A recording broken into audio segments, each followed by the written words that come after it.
Hey everybody, today I'm going to attempt to install a video interface on my Mini.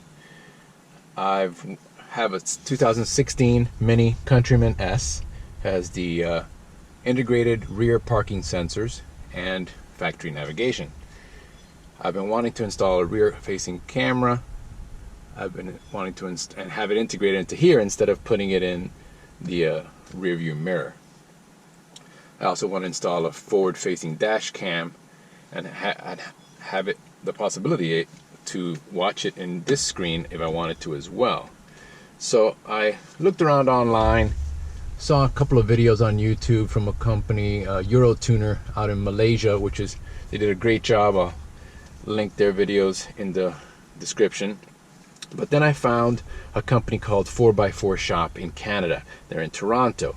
And I went ahead and ordered this. I called them on the phone, spoke to them, and they told me that according to my vehicle, having the rear parking sensors and the factory navigation, 2016, that this was the one I needed.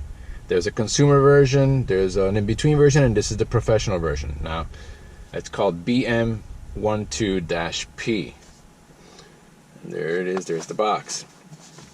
I also couldn't find a very clear description on how to remove these Mickey Mouse ears, and whether it was this piece right here, or whether it was the entire thing, whether there was a connection for the hazard, and also how to remove this trim. Some people have this trim in piano black like mine, some of them have them chrome, some of them do colors, and then some other people do wraps around here while they leave it in place. But it's necessary to remove all this in order to put this in. So let me show you what's in here first. First, you open it up. Here's your AV in and out. Connection there. A whole bunch of connections. For this particular installation, all I need is the one that says rear. And it's around here somewhere. Yeah, this one right here. It says rear. Okay. I'm going to try to make this as descriptive as possible, since I watch a lot of videos on YouTube, especially for installs, and none of them ever describe every little thing that I'm looking for. So I'm going to try to be very helpful here. So first we're going to go ahead and open this up. Woo. All right. And here it is, the multimedia video interface with CAN. You have your mode in, your infrared, your power, touch out to nav, touch in from LCD, rear camera, RGB in, and AV in and out. Now, the RGB in we won't be using. The LCD out, back to your LCD, and the LCD in from your LCD. Here in this part right here, your LEDs for status and testing, and your dip switches. Now these dip switches have to be in a particular order. These are not in the particular order they have to be. So we'll get on that a little bit more later. Let's see what else is in the box. Alright. So here is the in-between cable from your LCD to the multimedia port. So here on the box is going LCD out. So from your car, it's going to go into the LCD in and then out. So I'll go ahead and plug this one in already, and we'll leave that plugged in. It's going to look like a huge spaghetti mess when it's all said and done before you stick it back there in the dash. All right. We have some small cables here. What does this one say? Has a bunch of numbers on there. HTOUCH009. It has a connector on both sides. From what I gathered, I don't believe we use this one, but let's set it aside. Here is, it came with a backup camera. I paid like an extra $40 for their backup camera, which they say is amazing. So let's check it out. This is the cable that runs from the back of the car all the way to the front. Now, I haven't installed that yet. I'll do a separate video on that, but I will install the head unit first and test it right here in the car by having the camera right here. That way I'll know that everything works out fine. So if when I run the cable all the way to the back, the camera doesn't work, it's something in the cable or something I did along the installation route on the way back. All right, here's power, RCA, long extension. On the other side, same thing, RCA connector, and power. Set that to the side. All right, so here is an in-between cable. This is going to connect from your amplifier to the rest of your harness. So you're going to remove the connection from your amplifier, put this in, and then put this on the other connection. And this, let's see, I remember how to do this. This goes back. Okay, and it goes up. So on the top of this connector, I'm going to pull up, straight up like that, and then it can go back. Then you can go ahead and insert it, and then bring this forward, and it's locked. All right. So now the rest of this cable. Now this comes apart. So you have this piece that's going to connect with another one of your breakout cables.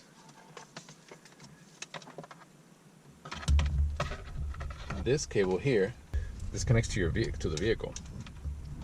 It's this connector here that connects to your power. It's in this same harness. There's a fuse here. This is the one with the 2 RCAs, which we don't use. But this is the connector that connects to your power. Take a look at it. Bring the box back. And we're going to connect it right here. Alright. And that's the one that says H power. Alright.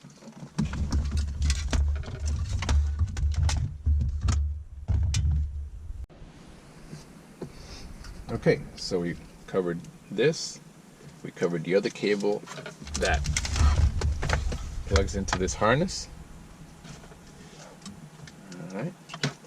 And then this cable that plugs into the harness has this connector and this connector. This connector here plugs into this connector from the harness. But we'll leave these apart just so we can work with it for the time being. Alright, then we have this connector, the RGB. This would plug in, let's see, this would plug in to the RGB in, sorry, this way, but I have not found the need for this piece. I mean, on the cables themselves, at the end of the cables here, it says IR DTV, IR nav,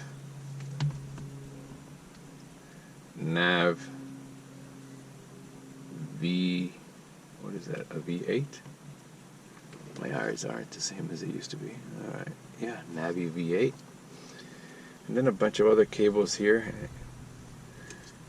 And then this one says a whole bunch of numbers. Okay. Yeah, I don't believe from when I did a pre-assembly of this stuff that we use this cable for anything. I'm going to just set that off to the side. Still in the box. In the box we have another small little cable.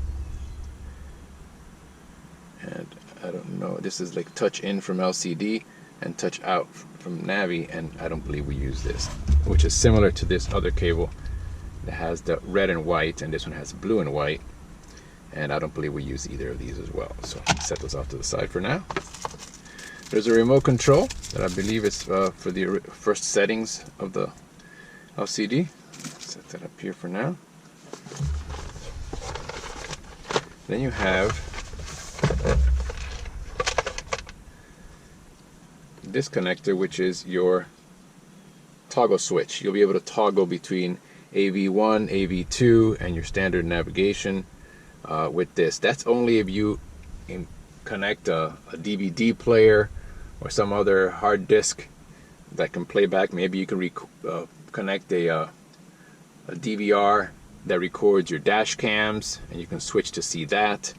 So that's what this connector is for, and this connector goes into the mode button right there. Alright, I'm going to keep it disconnected for now. It's a very thin cable, I don't want to mess it up by tugging on it. And your infrared, for you to use your remote control, use your infrared sensor, and the same little connector on the back. It connects right next to the mode one where it says IR. I'm going to leave this one off to the side. Here is your reverse camera power. Okay.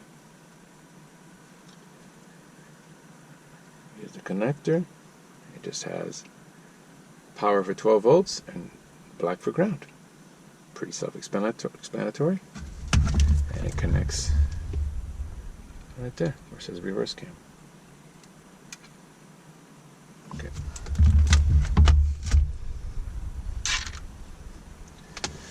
Alright. Here is the reverse camera itself.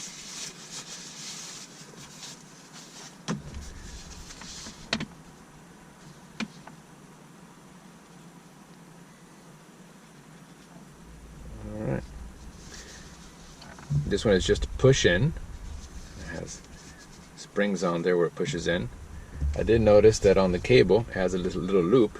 I would think that that's a safety loop. If I remove the entire rear bumper, I find a place to put a screw through there to kind of keep it from being tugged and pulled away. Although I might not remove the back bumper. I saw an install that did not remove the back bumper, and I'm going to try to do that as well. And then on the other side you have the video signal and your power. It comes with a breakout cable, which is this one here.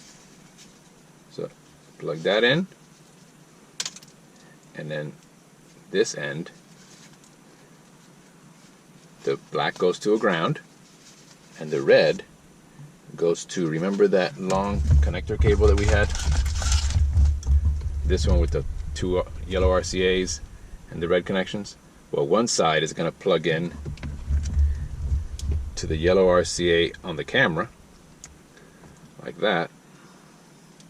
Here's the camera, plugs in here, and then the red from the camera is going to connect to there. Get those two together. And that'll run power to the camera from the long extension cord that we have, the signal extension. Alright, let me set this stuff down and show you another piece that comes with this, which is really cool that they send you. It's a hole saw for the back of the car. There it is. And it even comes apart, which is great because you can take this apart, and once you tape off the back part of the bumper between the two license plate lights, you can just present this on there to make sure it's not too close to the edge or whatever. Mark around it. You can even put a pencil in there if you want to draw out the middle, or a hole punch, and do a center punch on the plastic of the bumper, and then take it out, then assemble this, and you have your center point, and you're going to drill a hole in the right spot. So it's pretty cool that it comes with this. The whole kit shipped from Toronto down here to South Florida was under $400. So I was really happy about that. Seems like a really good system, and I'm looking forward to getting it all installed. So now for the good stuff. Pulling this apart. Alright, let's see here.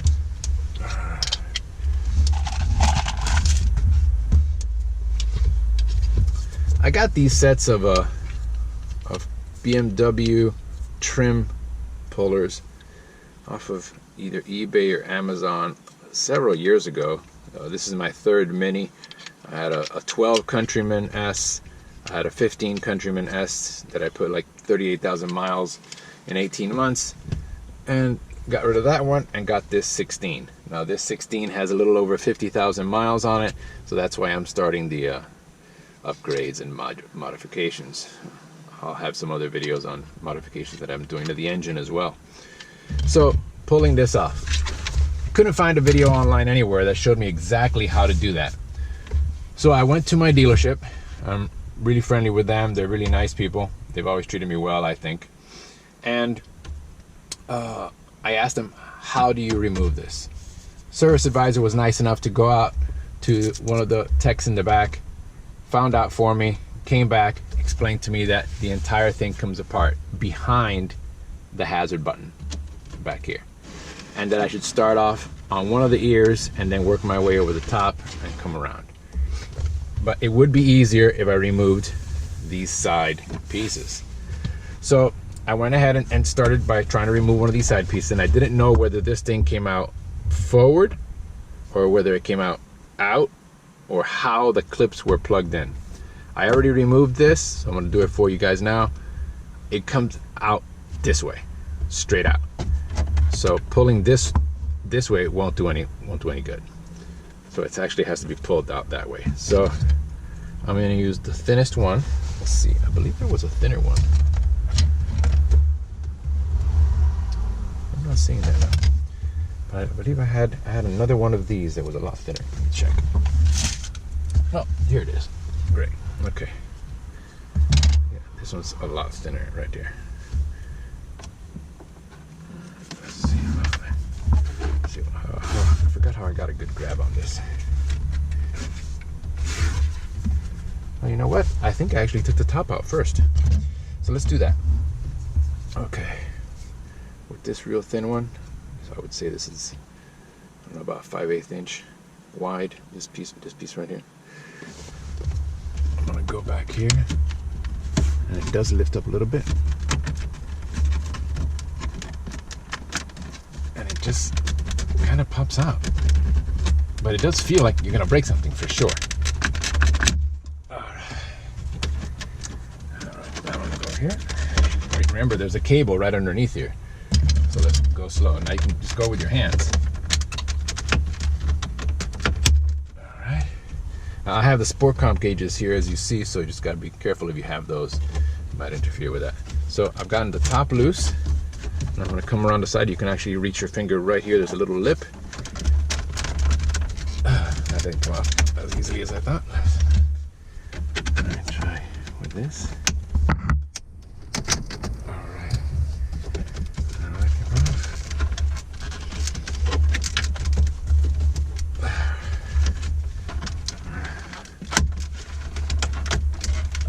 All right, now there was a cable that I pushed in here, so it would be out of the way. Let me fish it out for you.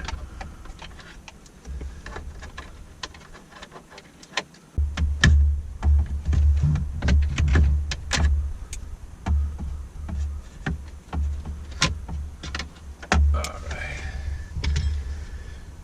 So here's the plug. That's hard to see there at that angle. There's the plug right there. And it connects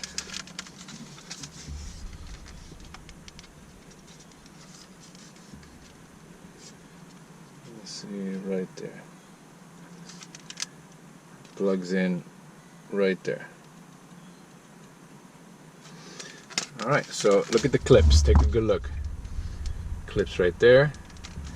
So there's one clip here, one clip over here. Those are these hard clips.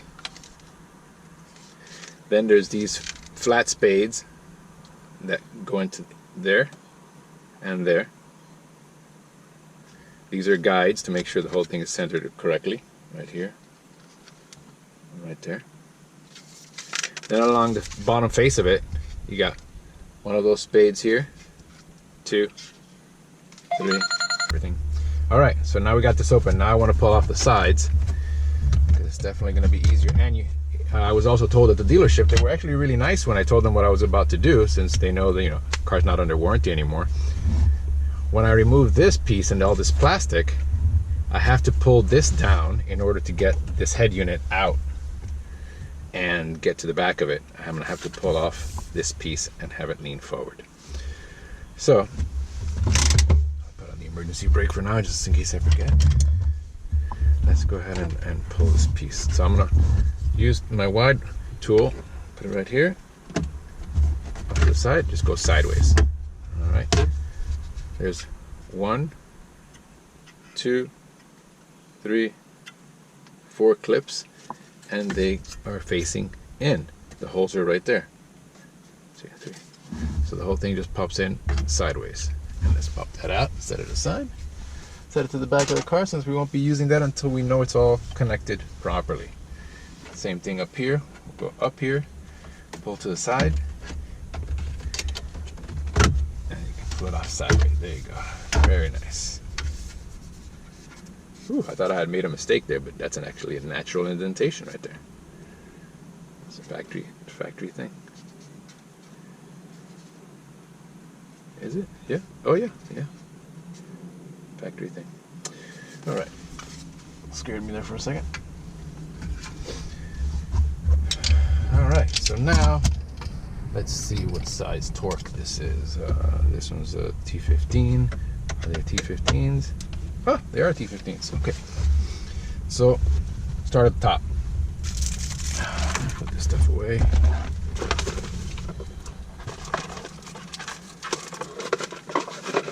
Oh man, it is getting hot. Jeez. Alright, let's see. I want to pull this out. That's all I'm looking to do. And then, of course, I'm going to connect the cable here to the camera, make sure everything works. And once everything works, then I have to figure out a way to run the cable this way. I'll open up the glove compartment, and I'll try to learn how to fish it through there and down or up through the ceiling. We'll see how that works. Okay, let's go ahead and take this off.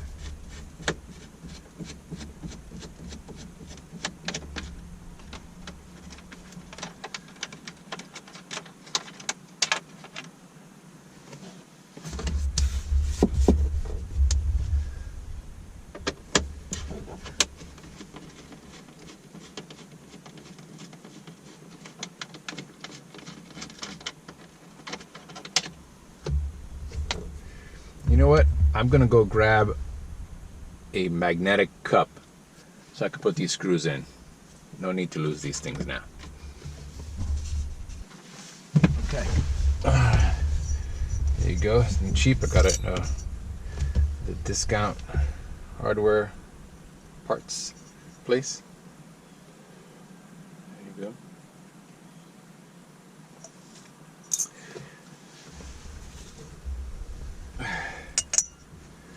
That way they don't go anywhere. Leave that right on the dash. Alright, keep on with my Torx 15. Let's see. Go checking out what's what. Huh. That's interesting. Okay, here we go. I don't think I had to take those off because this seems to be all part of this. Huh? Oh, I wonder if I do have to take this part off. I'm not sure.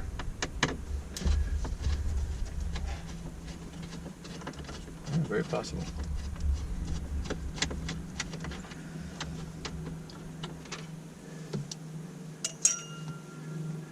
Take notice if any of these screws are longer than the other, so you can put them back properly. Make sure they grab what they're intended to grab.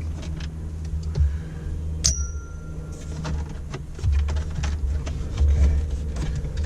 Having this be part of this leads me to believe that I might have to take this off. I might have to pull one of these things off. Huh. That's interesting. Yeah, this is one whole piece, huh? Okay. Okay.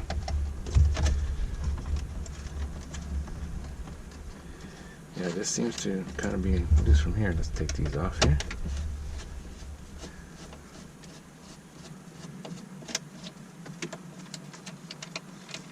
Right. Compare with one of the other ones. Same. So far everything's the same length and size. Same Torx 15 driver is pulling them all out.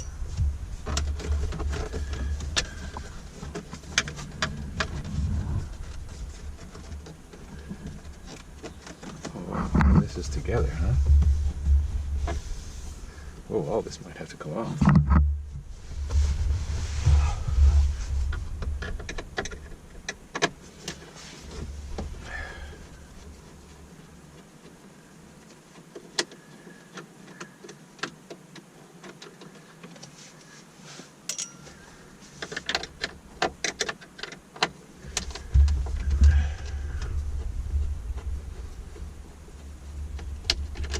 Sorry, I don't have a power driver, guys. You can forward through all these parts, or I might try to do it in the edit.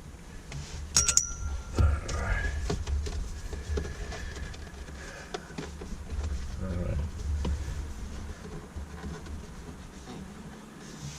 Yeah, it kind of looks like this whole side piece has to come off. Let me see.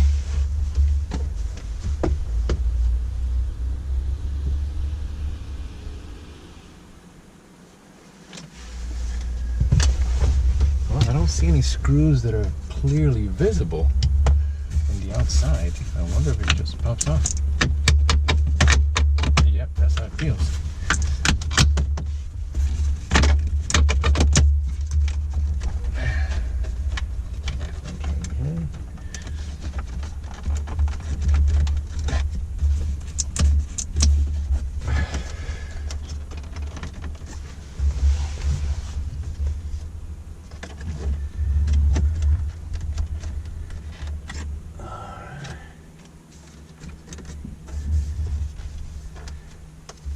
Feel free to forward until you see some positive movement here in this install. Leave that for a minute. Man, it's getting crazy hot in here. Huh? T15 as well. Oh, great. That's a bad time for my driver to go out.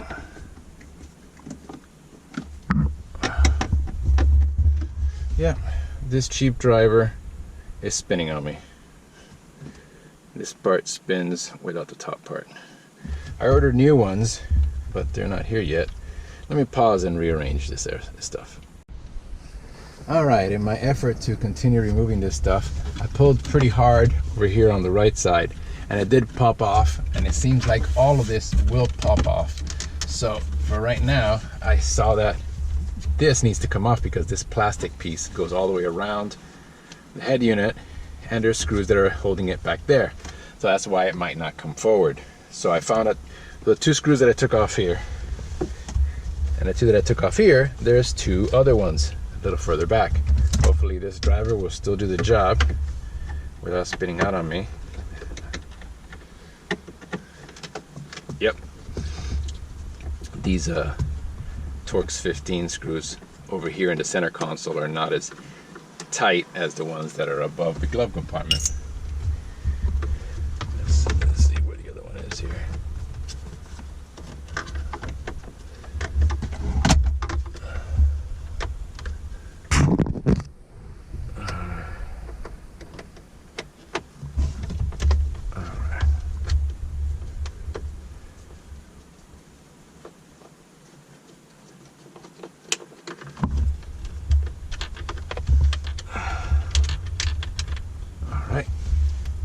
Okay, they have all been the same size. So now, let's see. Do I have anything else that I'm not seeing?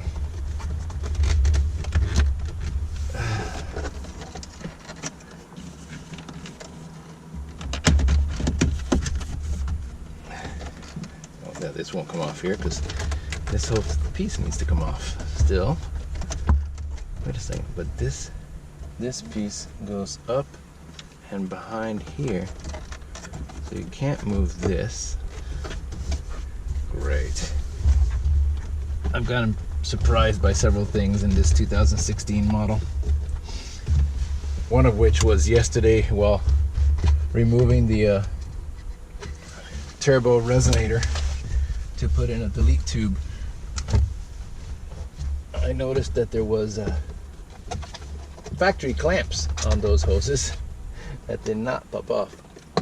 Okay, this little bottom coin holder catch-all tray right here. Pops off. Yeah, wow. There is a screw. There's a Phillips head. Is it Phillips? Straight down in the center there, right through here. I don't even know how you can get there. You take off the two non-slip pads underneath. That exposes two screws. Well, want to check those every once in a while because cups and things of that nature that sweat are gonna drop water into that area and they'll probably rust those screws right out. So it's something for you to check every once in a while when you do a detail to your car, maybe a couple of times a year.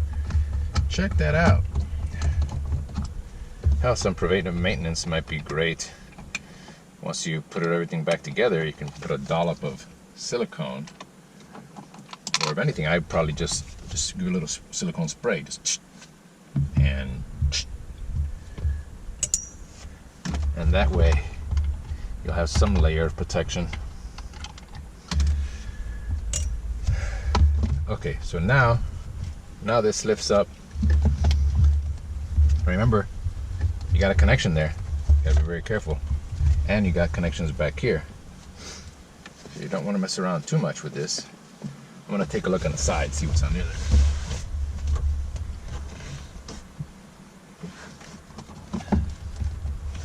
Okay, the top half comes off, but then there's a whole bottom bracket that also lifts off. And this coin tray down here does not protrude that far in. So as long as you can get a T15 in there, you'll be good to go. Let me see if I can. So when I took the screws of the inside of the cup holders out, it lifts up like that, right?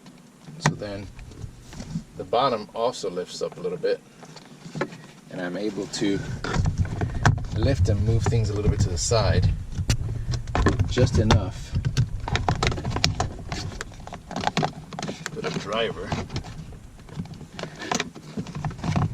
down into it.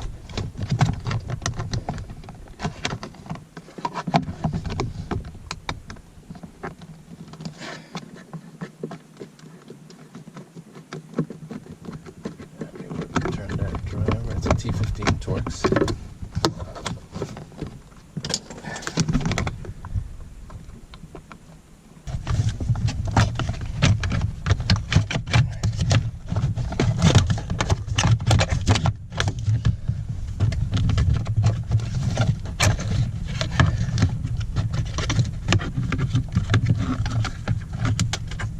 Oh,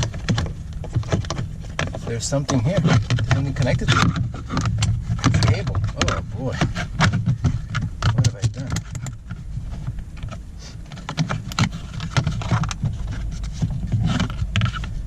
Okay.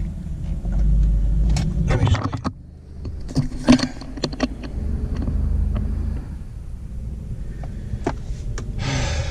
you. Ooh, I'm glad I didn't just tear at it. There's a cable right here that connects into some type of module. Oh, I'm glad I pulled the right way. All right. Let me work on removing that plug. Okay, so I was able to pull this piece out, but it is connected. It's connected to a small module that's right there. 6922211.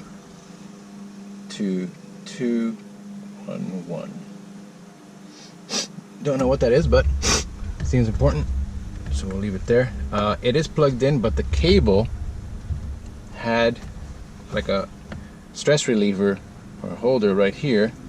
I don't know if you can see where my thumb is, right there. And then that plugged into the side to a little hole here on the side of the subframe here that's attached to the chassis, not the chassis frame, I'm sorry, the console frame that's bolted underneath. So I was able to just pinch the back side of that, pull it off, and now I have enough space to just leave it on the side. So now I'm still looking to see where else this entire panel is all one piece. This does not come apart. comes apart right there. Or at least, you know, that's where the split is. I'm not seeing where. Some of you are screaming the right answer, I'm sure. It's right there, you idiot. But this is the first time I've ever taken apart a Mini. Ask me about a classic Range Rover and I can break that thing apart to the last bolt, because I've done it a couple of times. But, or a 50 Ford, or a 23 Model T. All the cars that I've had in the past. Or a smart car even. Smart cars are great. They're just like this. They're just molded plastic extrusions everywhere. Very easy to work on. Let's see if I can. Let's see. This piece goes down here and it goes behind this. So there are screws that are holding this plastic piece together. Somewhere behind all this. See, both sides are undone and unclipped. I can stick my hands down underneath both of these parts. But it's not budging from anywhere else. And this thing definitely wants to come apart here, but it's something that's holding it back here. I can see there's a couple of screws, one right there and one right there. Oh, wait a second. Is this separate? No, it looks like it's separate. Right, let me keep looking.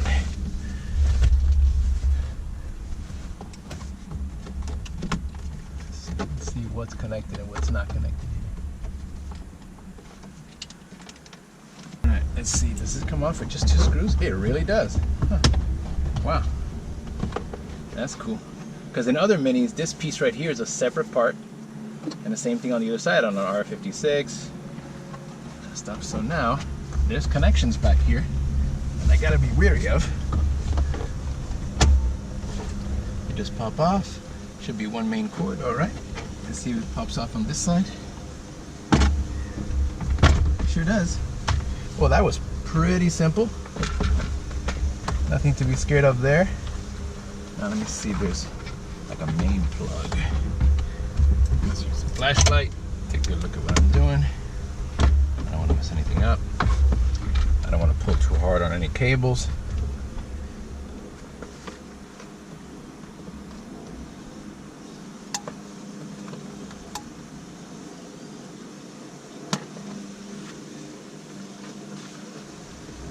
It's a ribbon cable.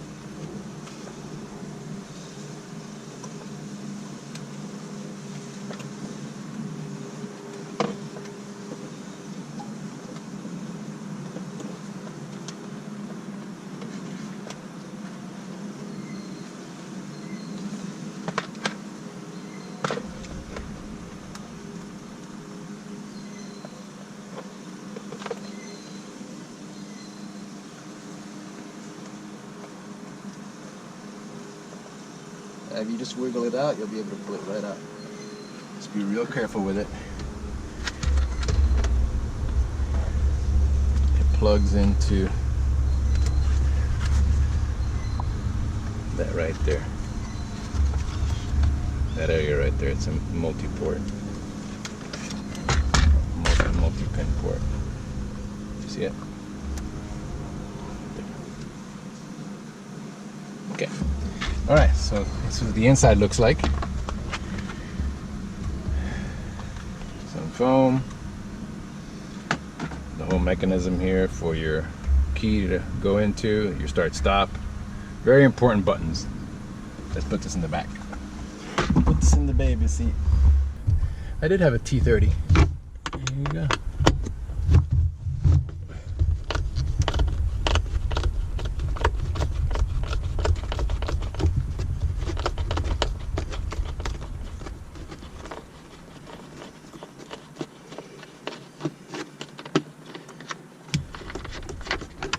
Big T30. I'm gonna leave it down here on the floor.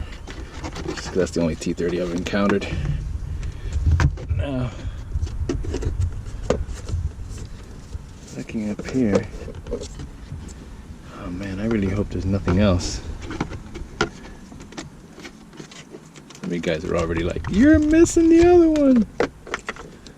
Right up here.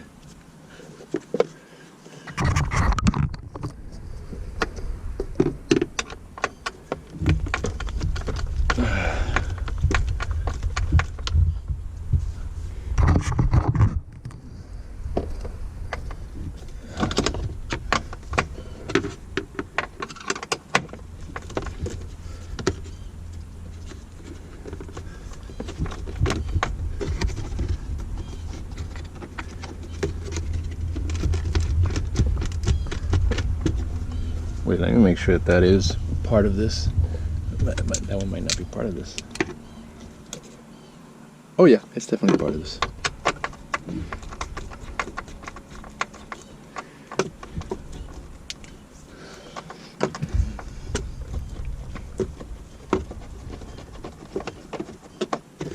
Now the new set of Torx that I ordered are just the shanks, the shafts there with the tips on the end. And they are magnetized because it's very important, or you'll be spending an extra hour of your install just looking for bolts that fell with one of those little telescoping magnet wands. Alright, I'll leave that one down here as well. Let me see if is it the same size as the other one I took off underneath. It is. Cool. Alright, so now okay, so now it's definitely coming apart, which means the other side has to come apart too. Ugh, that sucks.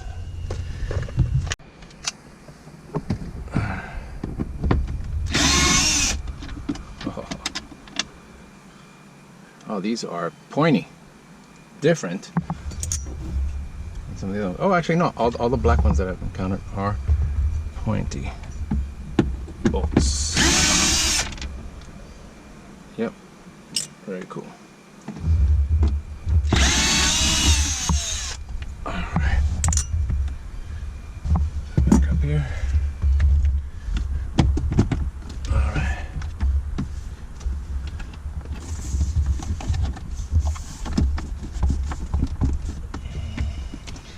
Probably have to take off the side, if I'm not mistaken, just to get at this. Alright, let's go.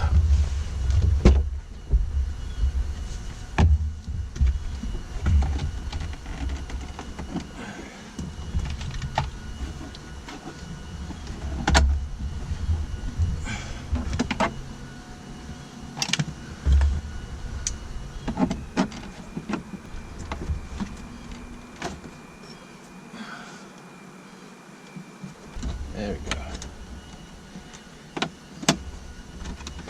Pop the side cover off.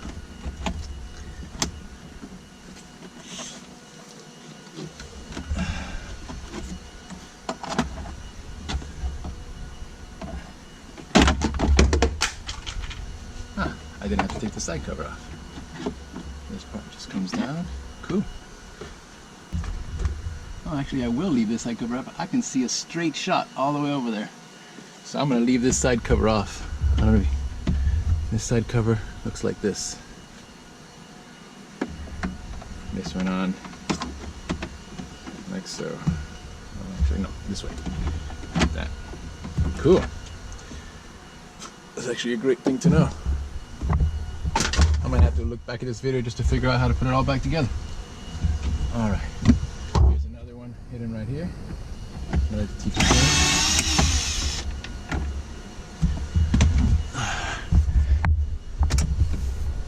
Okay. So we've removed this piece. Now, how can I get rid of it? How can I? Let's see. Maybe underneath here some screws? No. There's a USB up here, remember? And your glove compartment is actually air conditioned. Just in case you didn't know that. Back here you can open or close the vent. You can keep the stuff in here actually rather cool if your AC is on.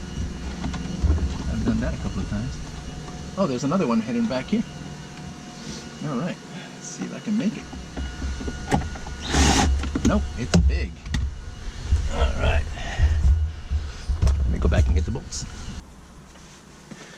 Alright, I got the T30 There's a T30 in there. Quite the amount of dismantling, huh? Oh boy. Now these T30s I'm going to leave in the footwell. Just a reminder of where that's off. Y'all remind me, right? Thanks. Okay. There is. Okay. I don't want to remove the entire dash. Oh yeah, this bottom part right here only. Okay.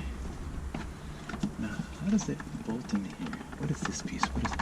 It's just a latch. I'm going to use the, where's the flashlight right here?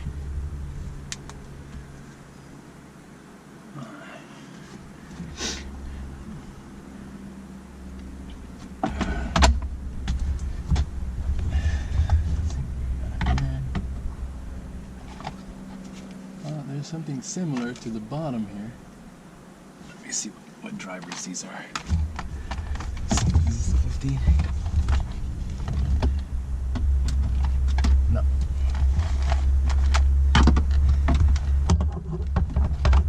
Is it a 30? It is a 30. Alright, so you can see this down here underneath the glove compartment. Right on the passenger side. Center console, there's a T30 underneath this panel. I would think that there would be another one.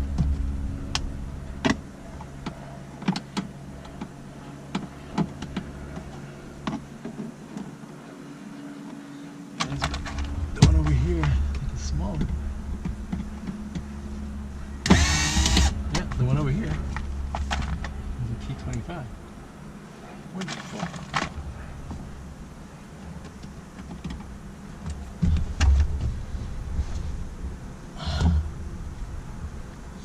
I unscrewed this one here, but I can't really focus that close.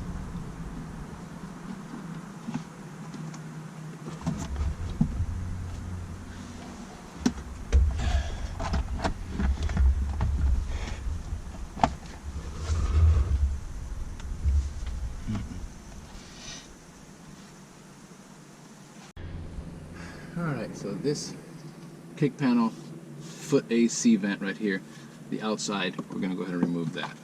Those are T15s.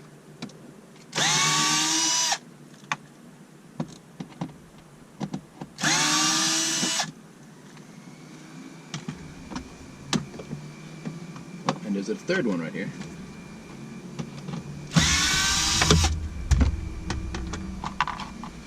And that kind of goes underneath and into this little latch right there. You'll see it when you see it. Alright, so now this part is accessible. There's no bolts or anything that I can see here. This part of the glove compartment pulls down a little bit, but not on this side. That's what has me worried.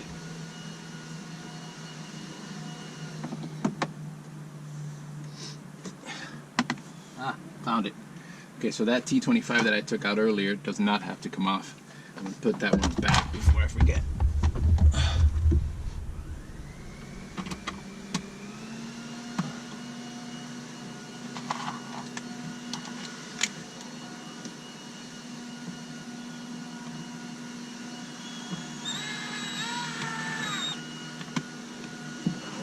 But here's a T30 that we can access just by pushing in a little bit on the kick panel.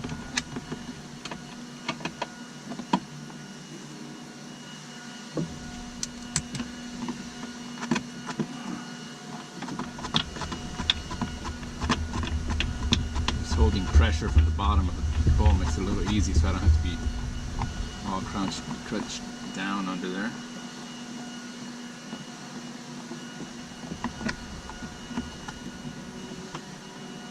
Looking forward to getting my T-set that has a shank on the other end, so I'll be able to use the driver.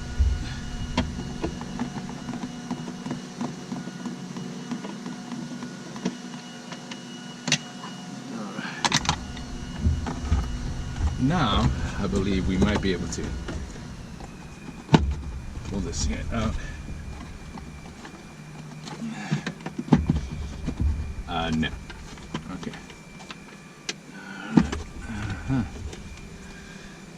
Oh boy.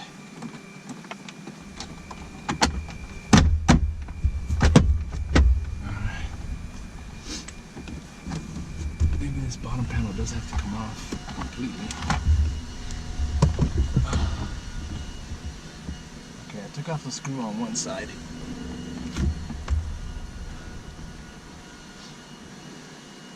This was the other screw that was holding this panel off.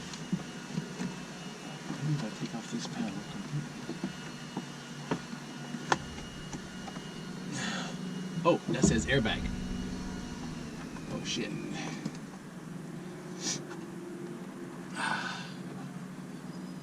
Well, that always scares the shit out of me. Alright, let me go disconnect the battery. Sorry, I hadn't done that yet.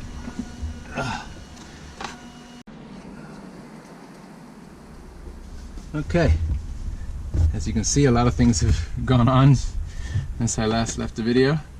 I had this up in there. Get it back in there again. There's also another cable you have to worry about, the USB one. So this was all in there fine. So I saw that there was an airbag, so I went ahead and pulled the negative off the battery, taped that up so it can't connect. I saw that if I pried a little bit right here, I was able to get another T30 bolt off the bottom. When I got that out, I figured there has to be another one on this side. So with plastic pry, I separated the plate at the bottom, and it separated, just has a few tabs, 1, 2, 3, 4 tabs. It doesn't come all the way off, but it does come down enough to where then when I open this up, through here, I was able to get out another T30, and that loosened things up quite considerably, so where I was able to open it up, push this down, and then being careful not to damage any of the cables. There's a USB connector back here. Just pull down, and this back edge pops underneath the frame of the dash. Opens it up, gives you access to this T30. So now I'm going to take that T30. That's where we're at now. Yeah, I was a little worried that I didn't want to be one of those videos where this is how he died. The airbag blew his face off because he was 10 inches from it. Okay, so now this is the bolt that connects to this framing. I tell you, the one that I took off between the airbag panel on the footwell and the top of the glove compartment, that's going to be difficult to put back. But one thing at a time. Okay, there's definitely another bolt somewhere. And there it is. Okay, there's another T30 down there.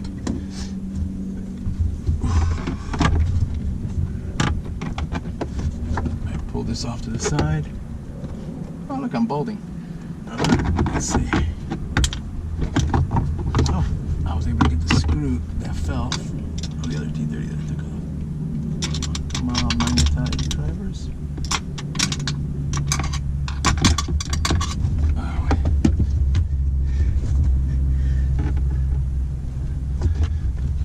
I don't know if that's what fell, but let me see. Nope. Alright. There's a loose screw in there, and I don't want a loose screw anywhere in this car. Not because of the rattles, but because possible shorting or something else. This magnet is not strong enough at the end of these bolts to screw it.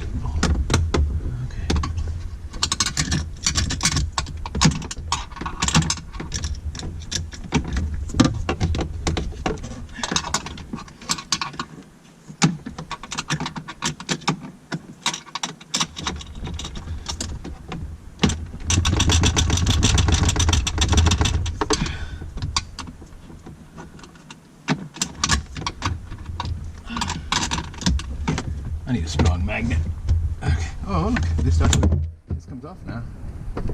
Okay, good. Good to know. That's going to be a lot easier to put back once we know how to take the cover off this airbag plate. Ooh, that looks scary. Jeez. All right. Let's pull this. Pull this tab back.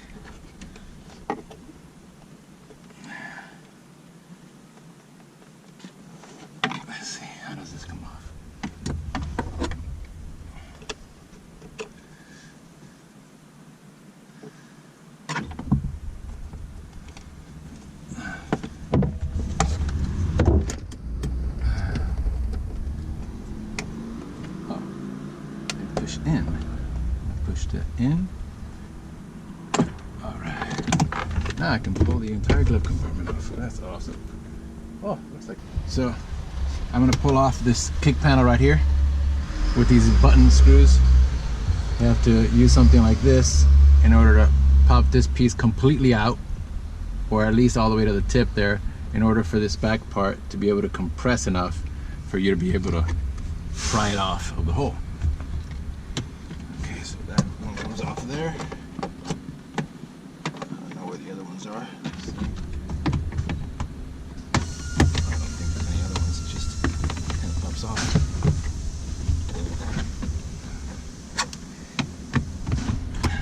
Well, once this is off, it's a little easier for you to take it. See, is there anything in here? It seems like it's stuck.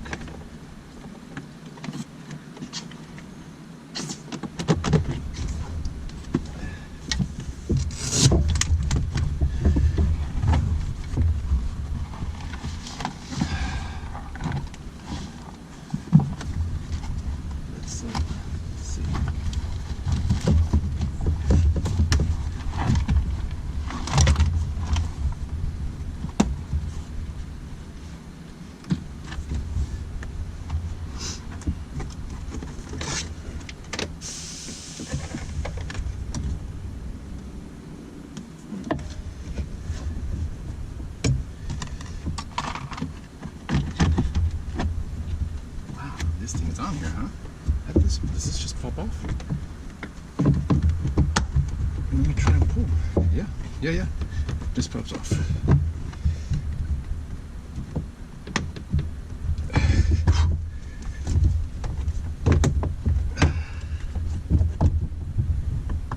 Wow, these really slide into one another, huh? Wow. It's quite a good fit. Pretty proud of the way this car is made.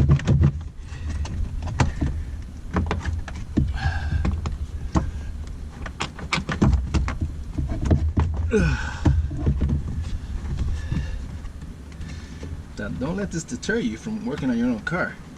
That's just ridiculous.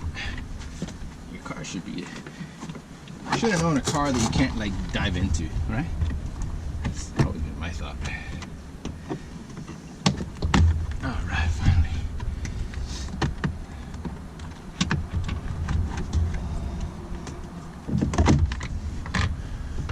Oh, that's gonna give us a lot more access. That's awesome. And I might even be able to run that video cable down through there now. Let me put this panel out in the back. Alright. Oh, this is pretty good. Pretty good. Wow, there's a lot of space down here, boy. Wow. A lot of places here. This is where I want to be installing my dash cam. So it's good that I see it. I might just leave it off till it's time to do that. Okay, so now this piece can come down. Now the airbag is right in there. Now this plastic piece is completely loose on it.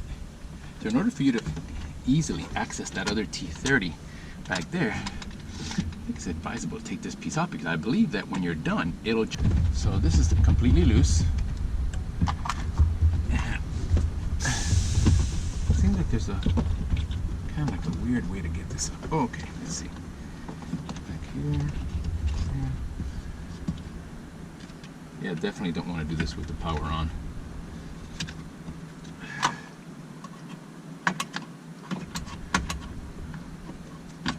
Although I've always wondered if you got in a car accident where the airbag did not deploy, right? And then your car was off, and then a secondary car hit you. Would you be just out of luck? Right? I kind of think you would be. Alright, well, I was able to get all these tabs off by just lifting and like heaving it over, but I can't seem to get this one to do the same thing.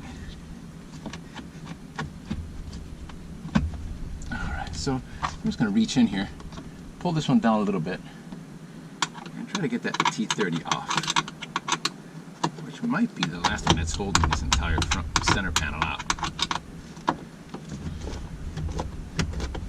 It is torquing down this little kick panel a little bit. I hope it doesn't deform it. because that would suck, because even though no one will see it, I'll know it's there. And I'm not a fan of that. Someone's pulling into my driveway. That's alright. They're friendlies.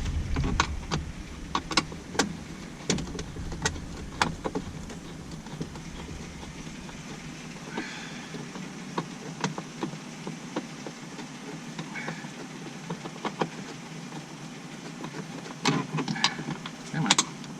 Really? Still threaded in there? How many threads is this one? This one 3 inches long?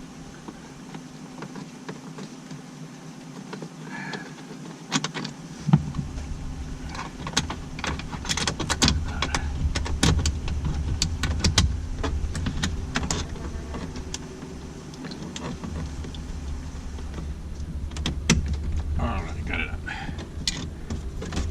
Oh, this seems a lot looser now, boy. Alright. Let's see what we can do here. Alright. Let's go back to the other side.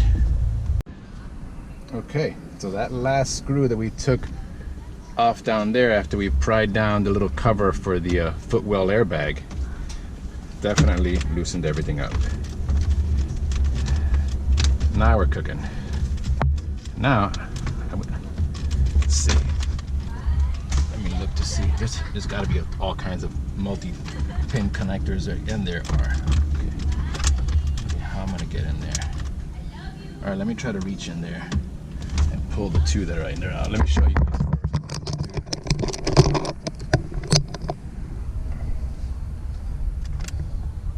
I'm gonna try to pull that white one up there and that black one up right there. All right, I'll point to them. I'm gonna pull out. Put light in there. Yeah, that one right there, and that one right there. Well, it's not as easy as it seems to unplug those things. I'm sure other people have had better luck with that, but I might already have the access that I need. I'm seeing the other two T15 screws down here that I'm gonna need to remove this plastic housing. I'm still worried about what it is that's connecting this area back here, which I don't know. So let's go ahead and take the T15 driver that I now so conveniently have on a drill. All right, that goes back up there. All right, and that goes back up there. Now this entire plastic piece is disconnected. I don't know, maybe it comes towards me.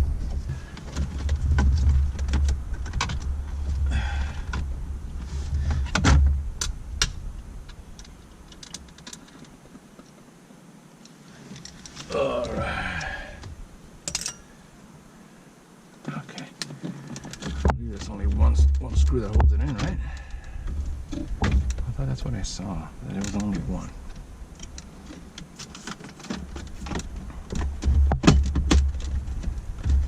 Alright, yeah, it turns, comes off. Oh, cool. It's not bad. Take this one off here. Oh, no. The T25.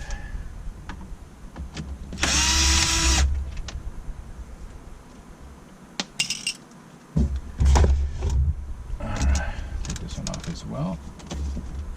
I think you gotta turn counterclockwise and then the whole thing turns. It's good to know, huh? I'll keep this one on this side so I don't get anything confused. All right, so, all right, let's start taking stuff off. Let's start taking these bottom screws out. Here we go.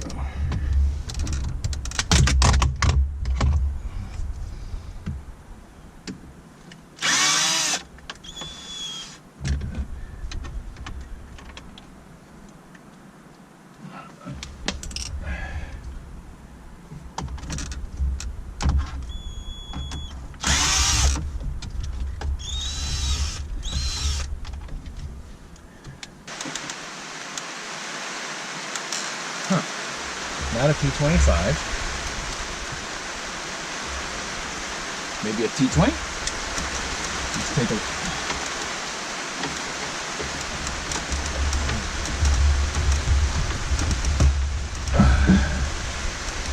T20. Yes, sir.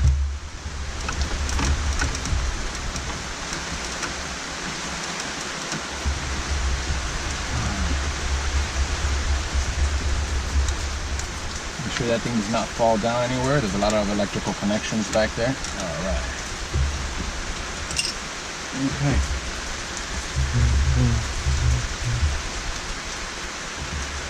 Okay. Let's see what happens. All right, instrument cluster is off. Gotta be real careful with all these wires.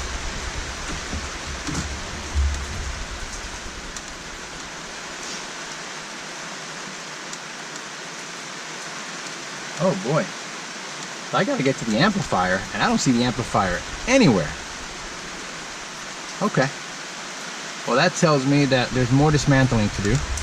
Let's go ahead and remove these pieces.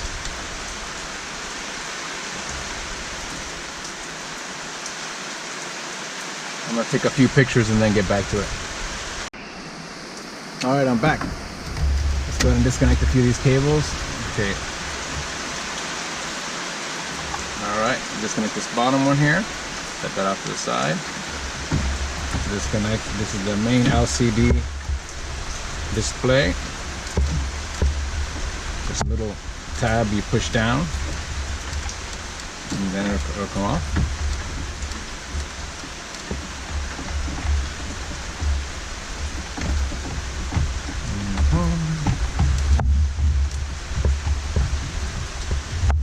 Alright, I already pulled the tab, so there you go. Pop this off. Now this is a multi-pin connector.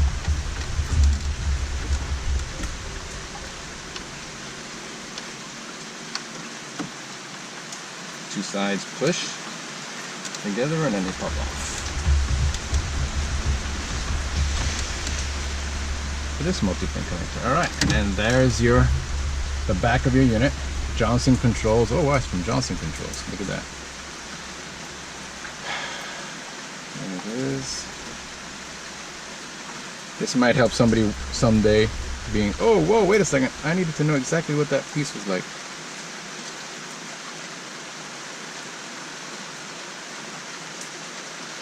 Okay, and I guess these are the screws that you would use to remove the LCD completely. And there it is. Very nice. I'm gonna put this away somewhere safe. Out here, I kept on rolling back that way. It's behind this unit. Let me try once again to remove this. I think it's an important piece to our puzzles. Let's see.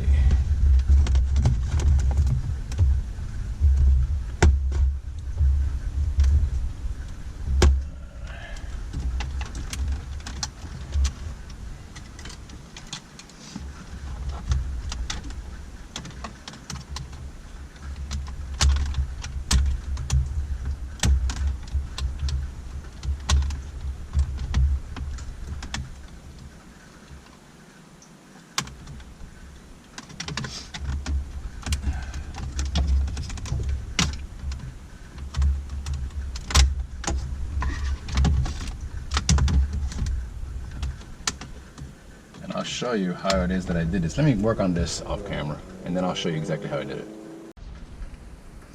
Alright. Finally figured out how to do this. Press the brake. Oh, I can't even take it up apart.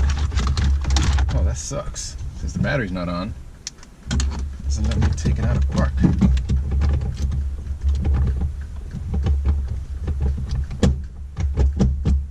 Huh. I should have thought of that. We're getting it. Alright. Alright. Let me show you. So the switches, there's one, well not the switches, the plugs, one's here, one's here. Okay.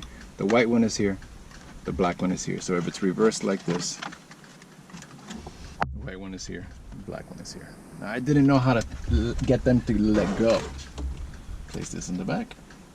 The rest is off. So now I do. Let me get this closer.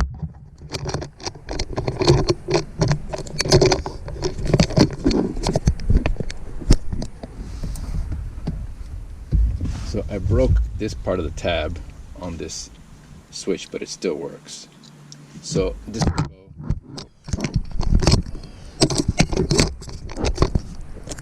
There we go. So this slides into the hole with the it's like a hoop that goes all the way around it. And then when this slides this way, it's a cam. And it brings it in close. Now, here's what the cam is doing. This way and this way. So there it goes in, and when this cam goes in, it kind of presses it in. So I'm not gonna have the support on this side. I hope that's not gonna be an issue. I might, put some tape on it or something. But let me show you what it looks like when it's not broken. Here's the tab. It goes in like this. And then this rolls this way and brings it all tight and goes down. Now, in order to remove it, I didn't know how to remove it. You just have to press the top tab. I thought you had to like pry it up, but you don't. You just have to push this top tab in, and then this loosens up, and you can move it like that. So I'm an idiot, but what can I tell you? I'm sure other people have done worse, maybe. All right, so this is up. You push this tab in, and it releases it, and it brings it down. But I broke it. But this is in there, and I doubt it's ever gonna come off.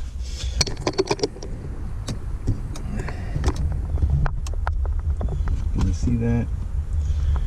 That you push it up from the bottom, and it pops up. So then you just got to remove that connector.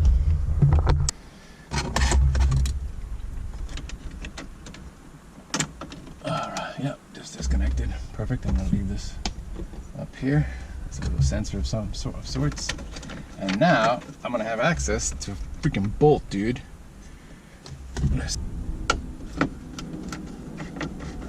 Finally. So, putting it back together is gonna be a lot faster once everything works. Okay, now look at that. Now that comes off. Finally, Jesus. All right. Now, I'm wondering if I should take this front panel off so I can push this in and take this front cover off. I'm thinking that that's the right way to do it. Let me see what we got here. Well, this is just a face. And these are the main screws. Let me take off these Torx. What is it? What is it? 1015? Is this a 1015? It's a 1015, but in black this time. Oh, there you go.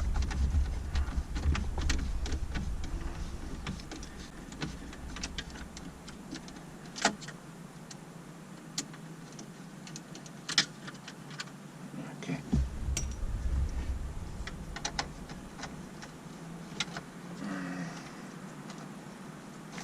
Oh, my driver's spinning again. I'm gonna try to help it along. Wait, was this a T20 that I had on here? Oh, was this a T15? Oh, this was a T15. Cool. Well, that would have saved some time. All right, so okay, all right. Oh, this is good. Is it good? Oh, it's an Alpine with Sirius built in. That's fancy. Okay, so now I gotta figure out all these connectors in the back. Oh, it has many. It has 1, 2, 3, 4. Huh. Okay, yeah. I want to be able to see what I'm doing when I'm disconnecting. Right? You'd think, right? Duh. Alright. Because if I take this off, I can then remove this piece, then we can see what's back there.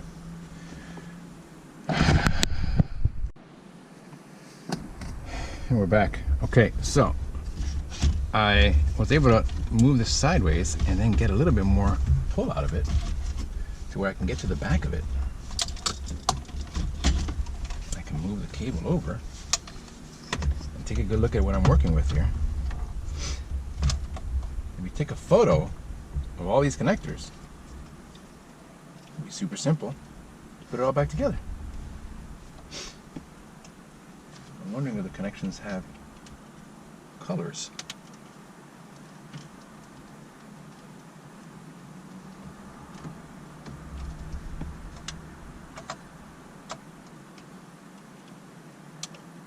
Let me see.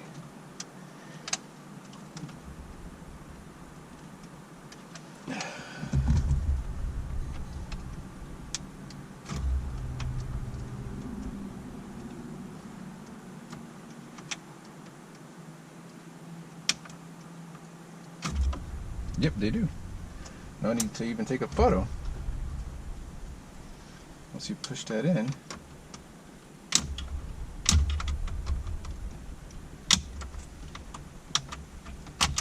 alright, there's two. And this off, just like that. Lifts up, and this entire connector comes off. Wait a second. This might be the head unit that we have to connect to. Wait a second. Is this really? Is this the amplifier built in on this unit, this particular unit? Because this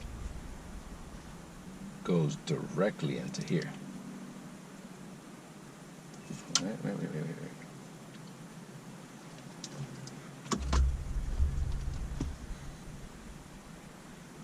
What? Yeah, this connects right in here.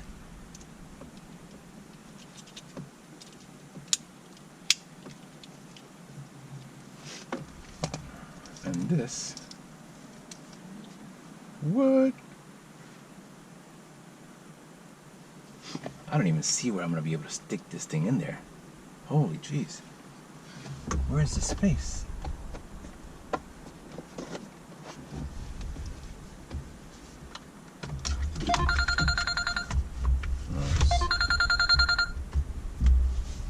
Robocall. Alright, so then here, this plugs. Hold on.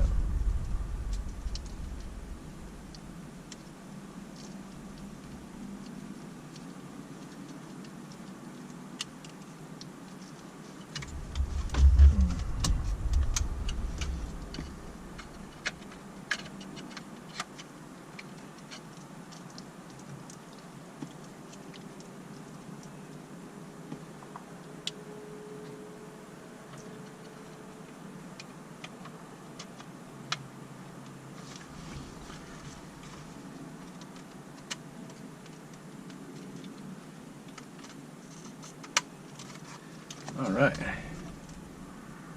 so put the harness from this side to this side, right? I'm seriously wondering where the box is gonna fit. I really don't see where it could, really.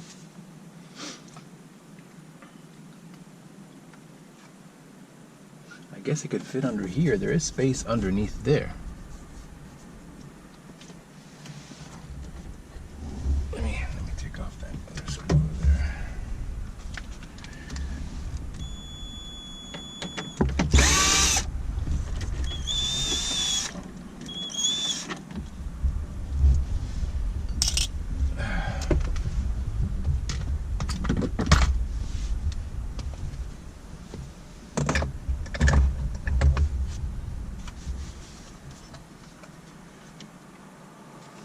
Yeah, because there is no amplifier that I'm seeing anywhere back here where this would plug in.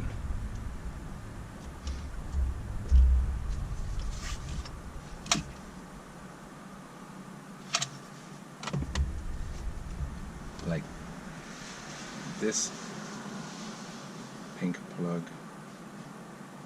stand plug. Go inside here. And is one of those this one? Let me see.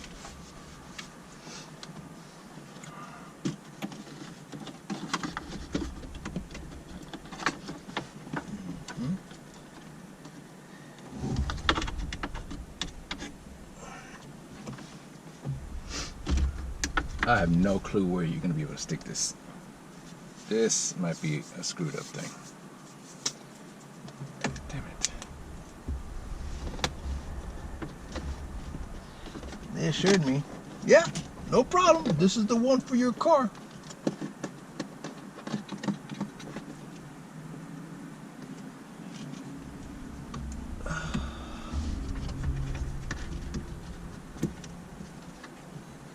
This goes up here.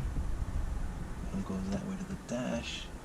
One goes this way and up in here. Oh, there's another screw right there. I gotta get off. This is not turning out well.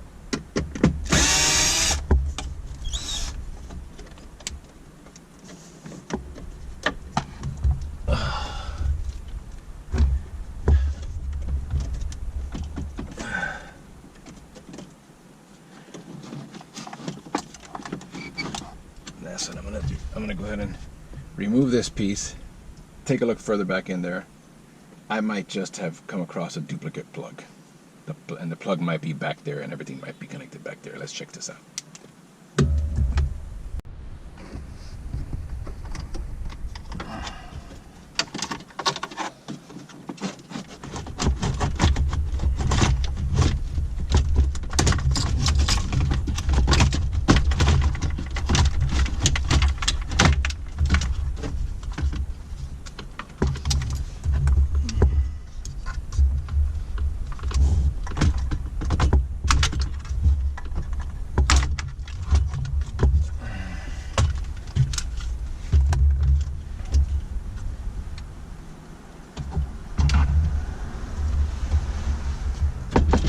Metal, no space behind there.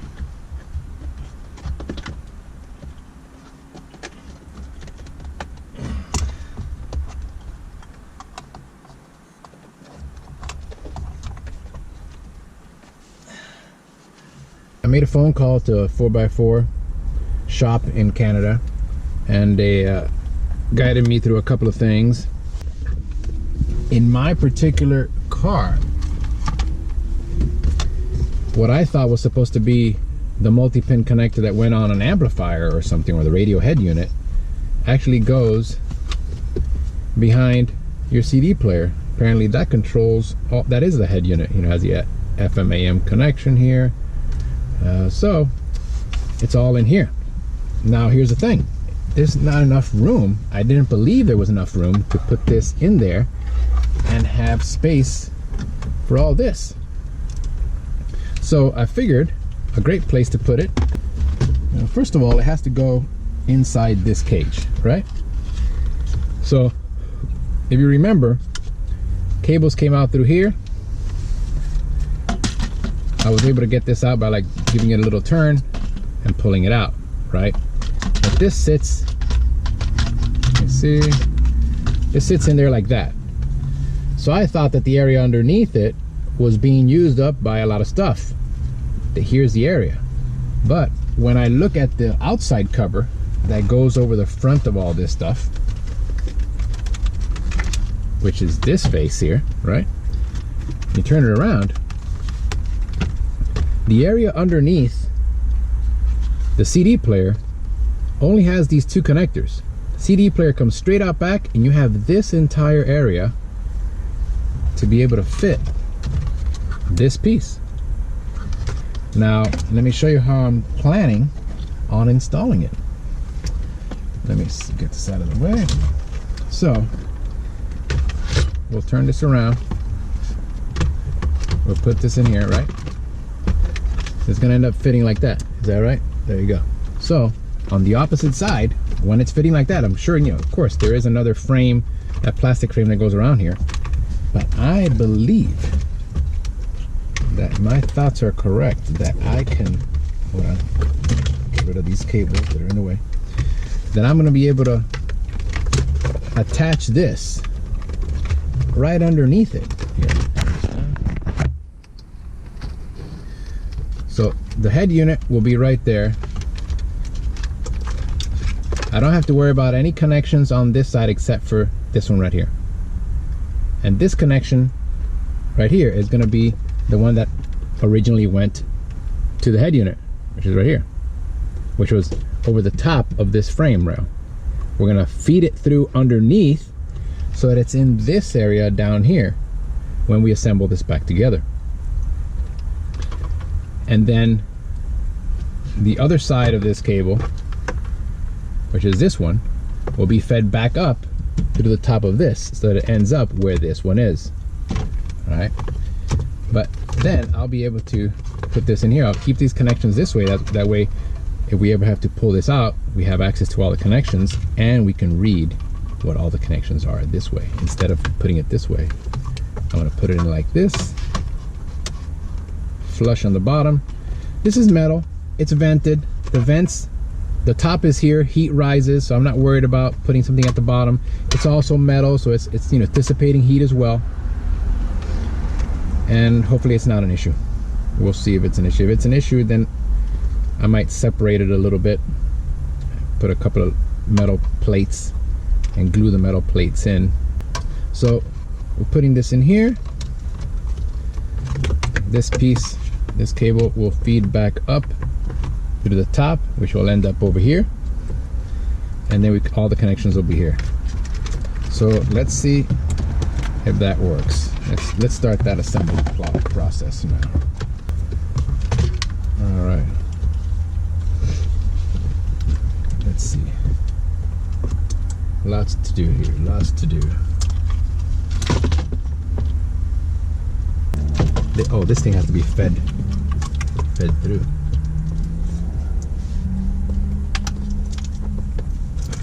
Let me stick these back here.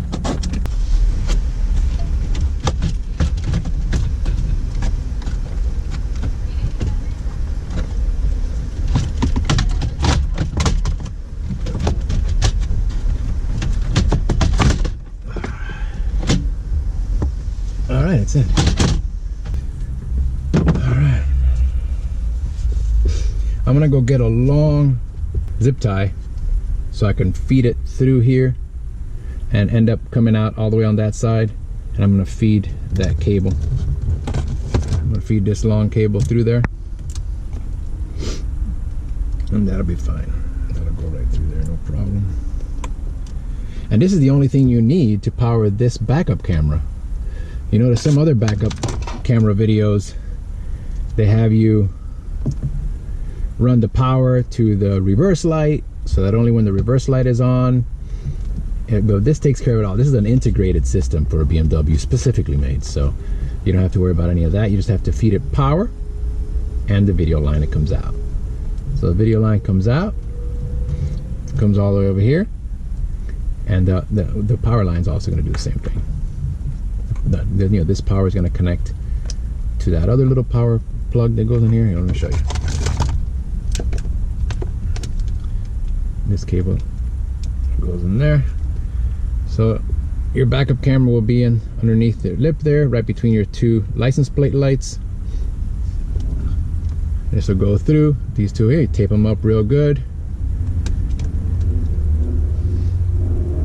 And then this piece, this wire, will connect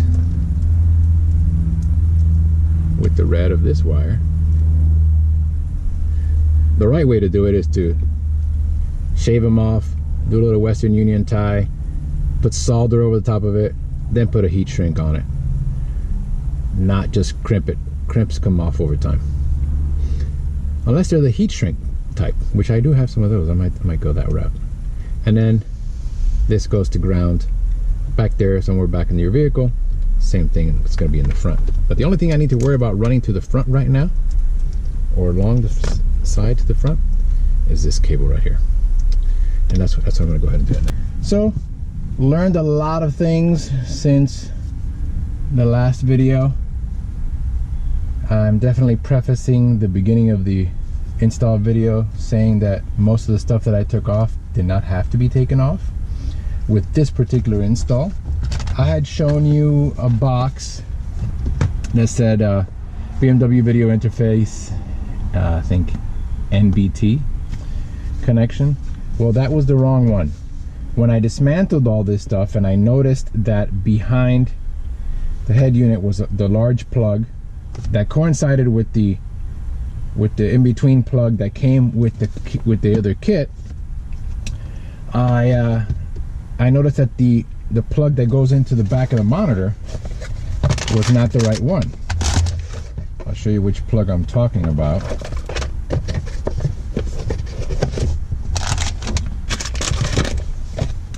That's this plug right here. The one I had, I mean, hold it off to the side so I can bring over on this side of the video. The one I had was a little different. It had a separate 2 connectors on one side. It was a 6 connector where I really only needed the 4. So I had to send everything back to Canada and get them to ship me the other stuff. So I was down for 3 days. And this is what I got. This is apparently is the correct install, and it's a lot simpler, a lot faster of an install. And so this is it here, the BMW video interface CIC connection QPI-BM09. Let's see what's inside. Okay, I already showed you the cable. This is the cable that goes to the LCD. The unit itself is a bit smaller, so it's going to be easier to hide. Here it is right here. Now this unit has the same connectors, but overall it's just a little bit smaller.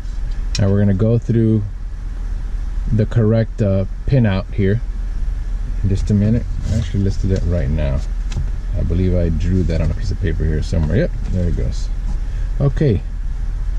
So one will be, hold on, let me get something to do this with. All right, so number 1 is on, sorry, is up, so it's off. Number 2 is down, so it's on. 3 is down. 4 is down. 5 is down. And 6 is up, 7 is down, 8 is up. I'm not sure if you can see that.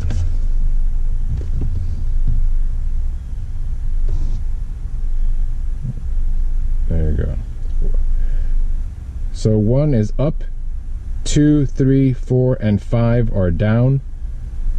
6 is up, 7 is down, and 8 is up.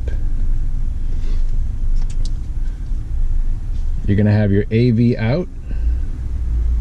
You're not using the RGB in or the RGB in HD. You're not using either of these. The rear is to power your rear camera. The touch out you're not using. Power you're using. Infrared for the remote control, and the mode for your button. That is being used. On this side there's no connectors that are being used except for these 2, and they're both on the same side, so that's pretty convenient. So getting ready for this is where we have to be. Notice the inner structure that I had such a hard time pulling out is back in. That's because we never had to take it out in the first place. Once you take out your clock, I'm gonna call it clock. Once you take out your speedo, once you take out the speedo, we figured out how to take this one off, right? We had this little piece that popped up from inside this. Remember? There was a screw in here that we had to get to. Let's see here. There was a screw that we had to get to in there. But first we had to pop this off. And there was a connector that was connecting to it underneath. And then we were able to access the other screw on this piece to be able to pull this out and then take your speedometer out. I had taken the speedometer out beforehand and then figured this out, but we could have just done this the right way. I didn't know how to do it, and now I do. And then taken out the speedometer.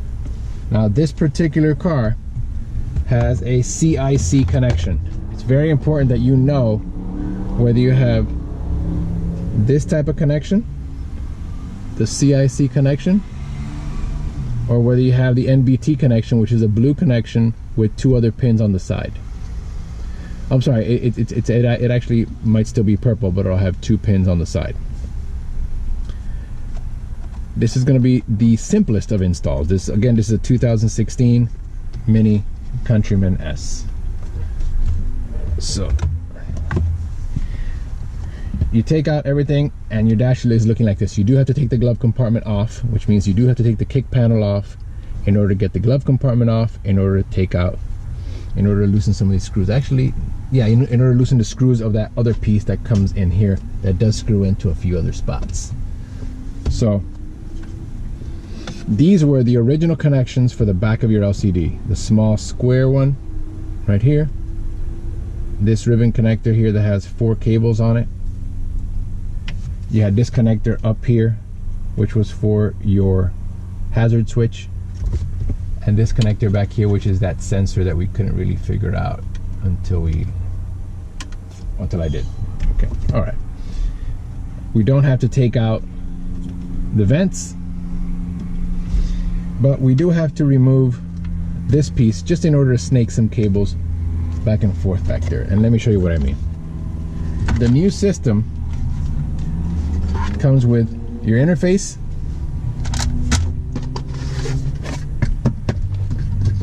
and a little bit less of a cluster here of cables. Your remote, put that away. Here's your button, your mode button, put that one on the side. Here's your infrared for your remote button. I don't really know that I would ever need that once I have it set up, but maybe. Your AV connections. So the only thing that you need from the AV connections is the rear. Now here are the other connections that come with it. You have AV3, which is just a video RCA. You have AV1, which is video and audio RCA. You have AV2, which is also video and audio RCA. And AV out. I guess this is if you were going out to an amplifier, and then, or these 2 yellow lines would probably go out to headrest video displays, or. Okay. So where was I before the camera ran out of space? Here are the connections. This is the AV connection. Out of this one, I'm only going to be using the rear, but I am going to be putting in a forward-facing dash cam. So I'm going to connect that RCA that comes with it. Since I have this open, I'm going to go ahead and connect the RCA that comes with it to audio video 3. I believe that is a different input, and it's not joined into the rear input. So I'm going to go ahead and plug this into audio video 3. I went ahead and ran the video camera cable all the way to the back here, all the way through, and there's other videos where you can look to see how people did that. I did run it through the top, came down above the glove compartment. You can look in through the underside of the passenger vent and fish the cable all the way through and get it down to the area underneath the CD player. You want to put it underneath the CD player because that's going to be your space to store this stuff. Okay, so I got the cable ran. Got to find my rear connector. There it is. I'm just going to plug that in. This positive is going to go to the small little positive connector, which is this one. It just has a ground and a positive. Now, I was told by the folks at 4x4 Shop in Ontario that I did not have to connect the ground, that I can just tape that off. Apparently they know something I don't. I'll try it. You know, the camera's already in the back of the car, so I have to go ahead and connect this in order for me to be able to have everything tidied up. So I'm gonna go ahead and strip this wire, connect it with this red one that's coming out of the long RCA cable with the signal from the rear view camera, so that when I plug it into the back of the system, it's all powered up. There's also another cable. The most important cable is this one. Now the back of this unit has a connector. I'm sorry, not the back of this unit. The back of the LCD has this connector. This connector, instead of going into the back of the LCD, and I'll show you how it goes into the back of the LCD. The LCD only has 3 connectors, well, the LCD cluster. This square connector here, which is this one, and I left this cable up here because that's where it's going to go connected. This side cable here, which is this one, and the LCD cable, which we're going to put in the one that comes with the unit, not the one that is in the car. Now the one that's in the car, I already ran it towards the bottom here, so it's sticking out down here where we're going to need it. Let me see if I find it.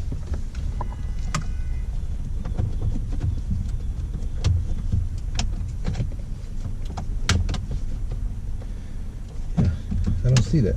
Maybe it was pushed back when I put in the cable. Well, we'll find it. But this cable here plugs into here. It snaps in, nice and firm. And then this other side is the one that has to go into the LCD. So this is good for this cable to be up here. Now the rest of this has to go down into the area where this box is going to be. This box is going to be down here, and I'm going to leave it like this so that all the connections are towards the back, and it's going to be just like so. And it's all hidden. It's going to be completely out of the way. It's not going to interfere with any of the thermostat AC controls that are going to be connected to the front face trim piece with all the other connections and your lighting and your door locks and stuff like that. So let me pause this up and clean this area up a little bit.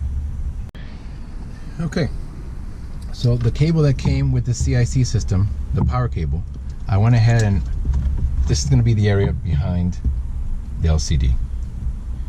The LCD gets the one square connection, gets this power connection off the side, which this is the jumper. Here it is down here. This is the original one that goes to the back of the LCD. I plugged it into our cable that came with the interface unit, tucked that into this area here.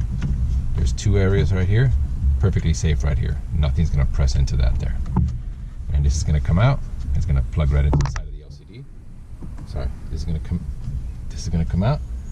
This will plug right into the side of the LCD, the square connection at the bottom of the LCD, and then on the side is going to be that other video cable. That's there it is.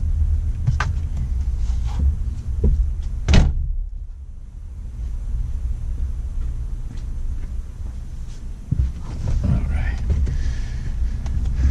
So now this cable, let's go ahead and feed this cable through.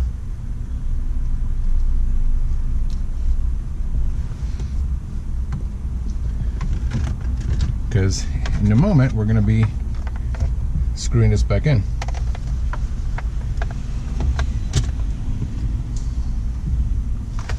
Let's see.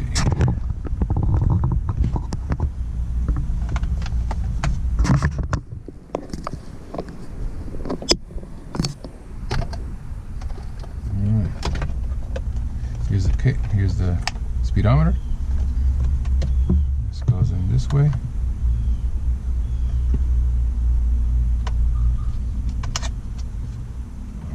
It's in there, and now you also have to have room for the other connector that's going to go right in there. So I'll run this way.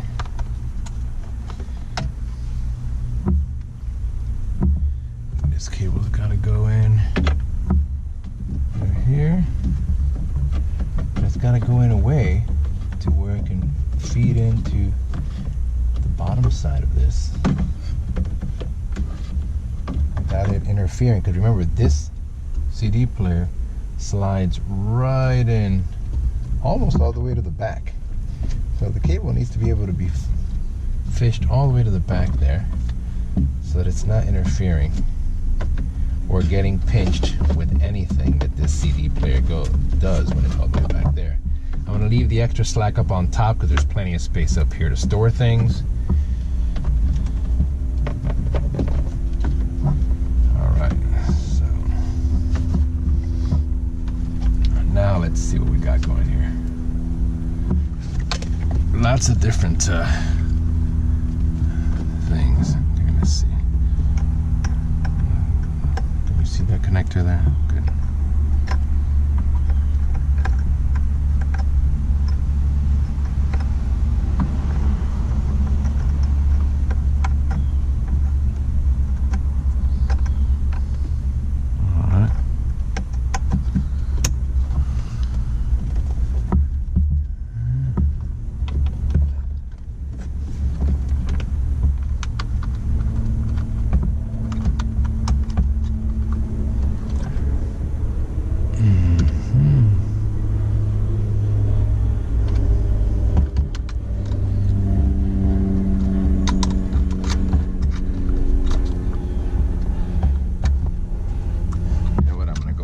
Disconnect this top connection, this LCD connection.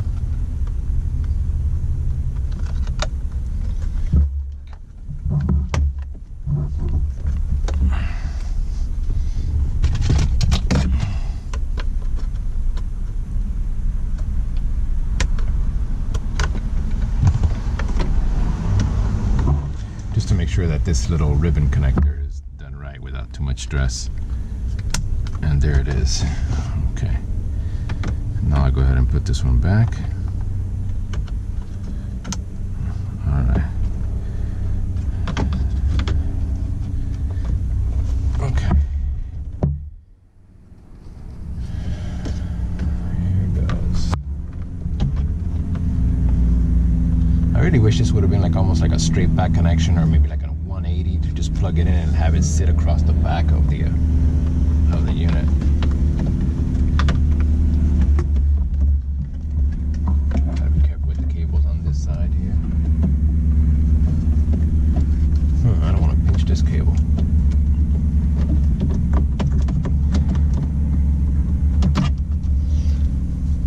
You know what? I think this cable should come out through the top here. Yep, I think this cable should come out through the top, so let me go ahead and remove that.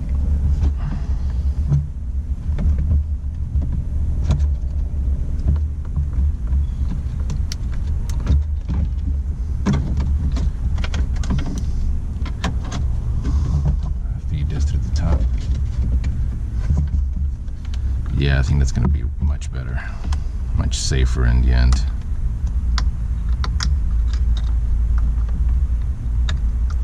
See, can I get it in there without removing it? Yep. All right. Okay. Oh, that's yeah, that feels a lot better already. Let's see. Make sure.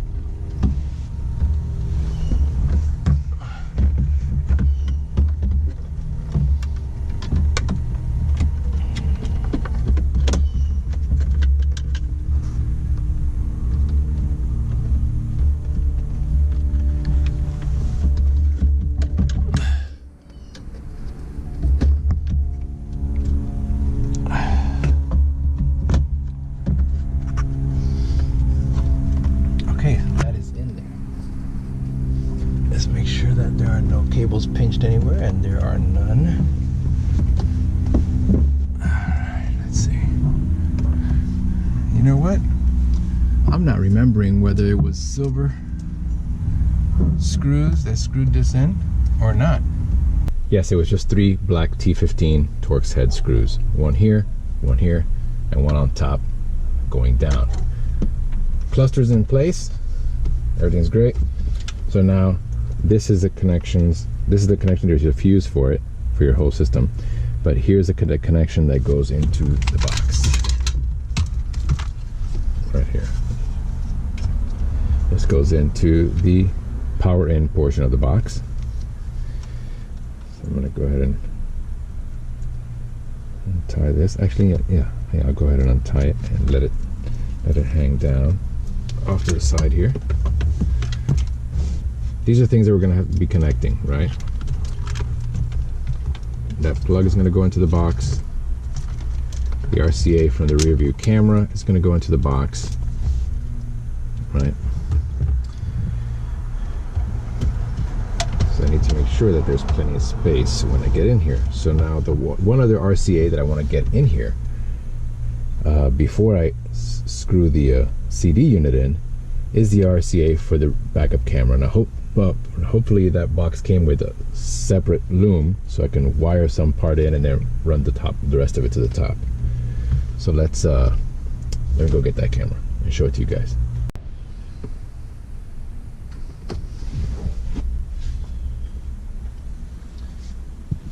Alright, here's that backup camera that I talked about. Found someone talking about it on the Mini forum, but I had been looking for this camera, this exact camera, for a while, being that this camera is the one that looks most OEM that I have seen. The instructions are horrible, but it's pretty self-explanatory. I'm sure you'll figure it out. Comes with a big, massive cable. Oh, it does come up. It does come apart. Cool. Okay, so this is what I need to work with right now. So this piece goes up to the top. I've installed some headrest video DVD players before in the minivan, and this is how it came in. And then on this bottom side of it, what's this? Oh, this is meant to connect to the OBD2 sensor and just power it and get everything it needs from it. But I'll probably be hardwiring it. But I'll definitely test it out this way though. It's pretty cool, huh? And then the video cable. So for right now, I'll go ahead and separate the video cable line, since the power stuff I'll probably plug in on the footrest over there. You guys a better view what we're doing here. So just for now, I'm going to go ahead and leave this cable off to the side and run just the video line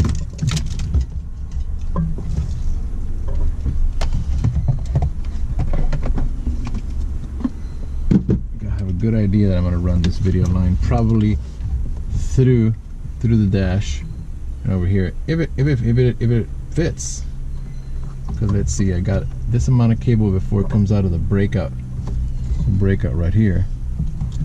I only got this much, so I could run it down through there, but that leaves me no possibility to test this system using the OBD2. Okay, well, yeah, so I can't run it through there at the moment. Oh, that sucks. I wanted to close up the dash. Okay, well, I just won't test it with the OBD2. I'll just trust that it works and not worry about it at the moment. Oh, these are all plugs that I can unplug and plug in. That's pretty cool. Let me see. Does this come apart? Does this turn? Oh, it does turn, and they have a fuse. Look at that. Well, that's pretty clever. The ground is there. Everything is there. Okay, let me take these out. Make it easier for me to connect this stuff.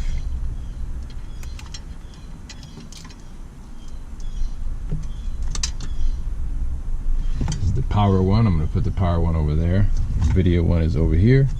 Power one is over there.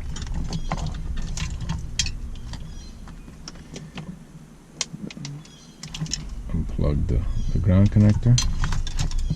Alright, now it's a nice little kit that I can leave these wires hanging out over there and run this through the back of the dash. So let's go ahead and do that. Gonna find my trusty really long appliance zip tie that's around here somewhere. Here it is. And I'll go ahead and run this across all the way to this side first. Let's see how we're gonna do that. I ran the other cable right through here, so I guess I can fish this through the same spot, and hopefully it comes out in the same area.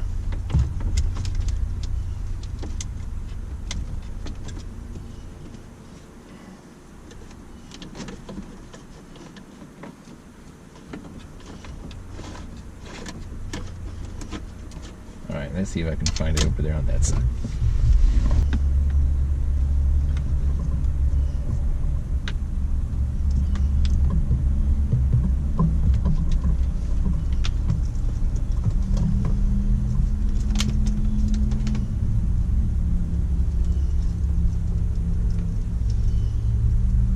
Because this way I'll be able to toggle through the mode and see my forward-facing camera. Especially if I want to play back or something, you know. Okay, a little bit of tape.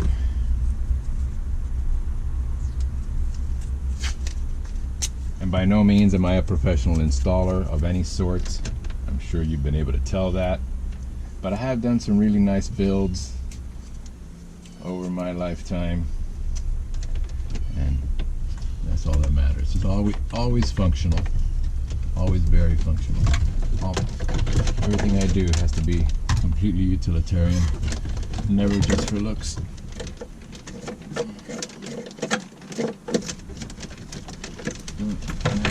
Tape came apart. I have to use a little more.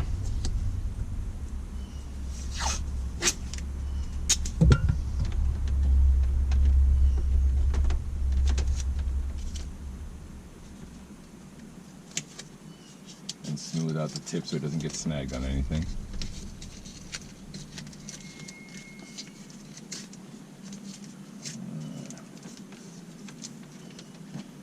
Alright.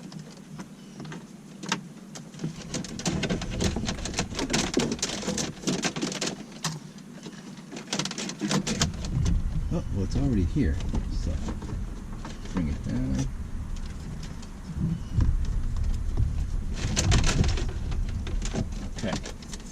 So I got the plug where I need it over here, and here are those other connections that I had earlier.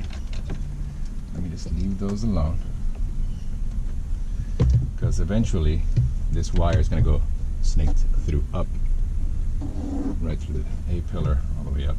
But I'll just leave this off here to the side for right now, and I'm going to worry about installing that part much later. Tuck this back in. Alright, we're about to start putting this stuff back together. This is from the car, right? That's going to go into the LCD in right here, which plugs in sideways like this. Right? The other one that's going to go back up is the LCD out that plugs in this way. Got it? Got it. Great. No questions? No questions. Great. I don't hear anybody giving me a question, so fantastic.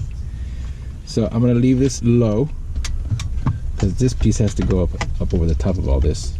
Oh, hold on a second. I think I did something wrong. I did. All these wires have to be snaked underneath all these wires that are in the back of the unit. So let me go ahead and carefully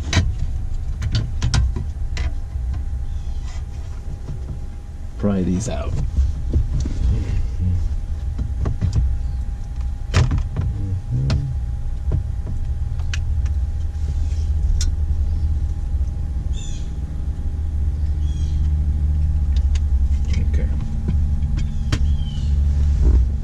We'll leave all this stuff down here At least I know which way it goes now. We have these two video cables. We know which one is which. The one without the little red cable is the one that's going from my dash cam, and the one with the red cable on the side is the one that's coming from the rear camera. So we're gonna need all these cables down here long. Okay, these are all gonna be pushed back like that. It's gonna be down here. So let's go ahead and this is the moment of truth. Hold on, let's run this on this side.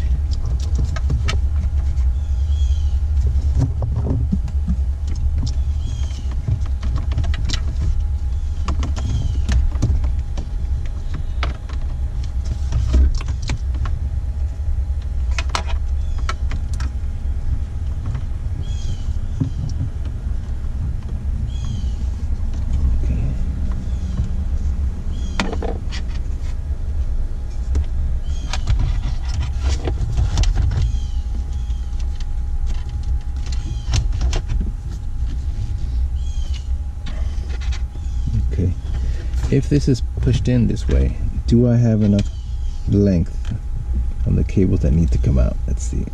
I do for the LCD out. I have my two RCAs right here. This one and the other one that's going over my finger. That's the one for the backup camera. This is the LCD that's going to go out to our real LCD up top. Oh, and then it's a real tight connection for the LCD that's coming from the car. Let me try to run that cable a different way.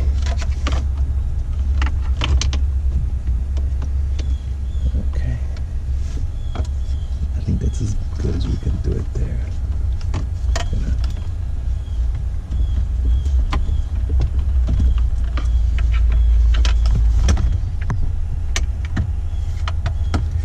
And a lot of this stuff is by feel that you'll all have to do. I mean, everybody has common sense, right? Right? Okay, here's the purple connectors down here. I can see that. I'll have access to that. The blue one is here, and that's all that's needed at that spot. Okay, so let's go ahead and screw this in.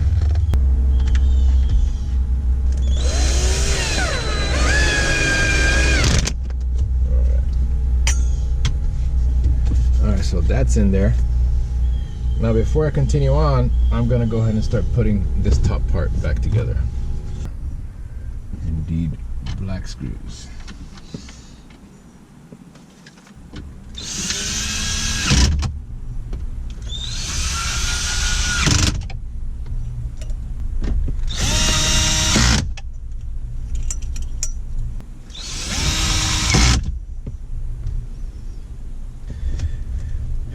One, two, three, four. We still have this one and this one. But that's where those were. All right, so this is nice and this is in there. So now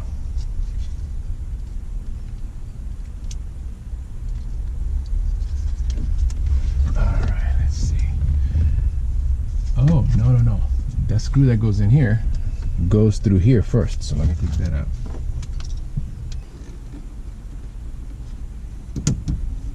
Plugged in.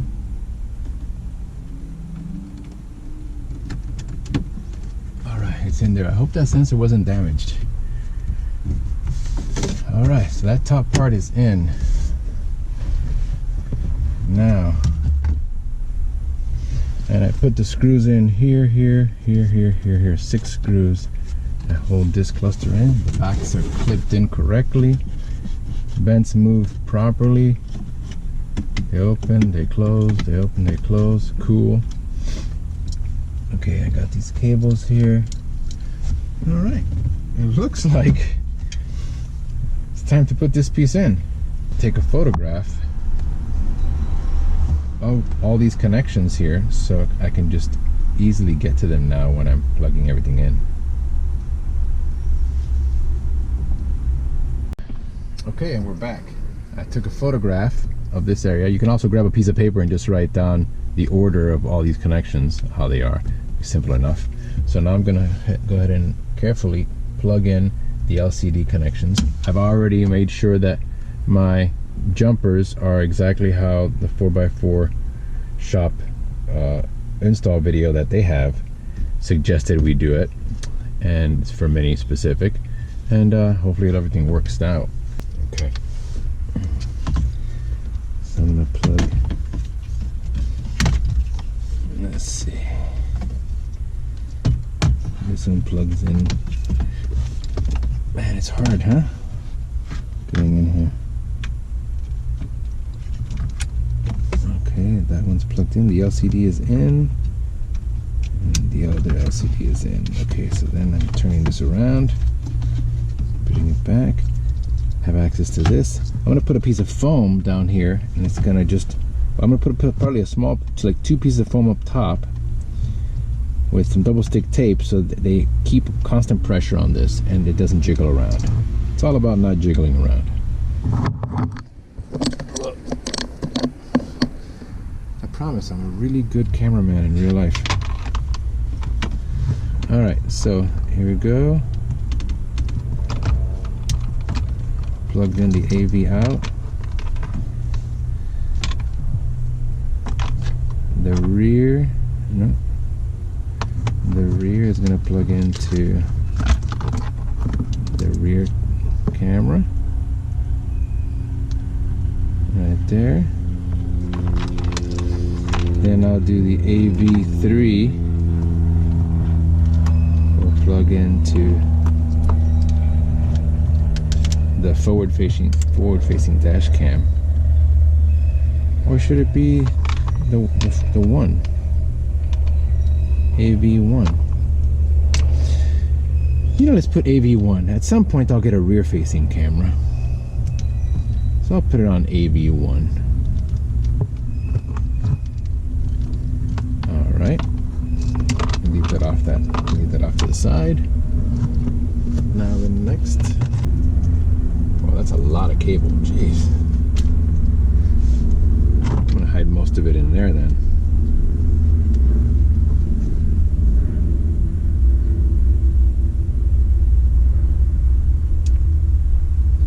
Mode, the infrared,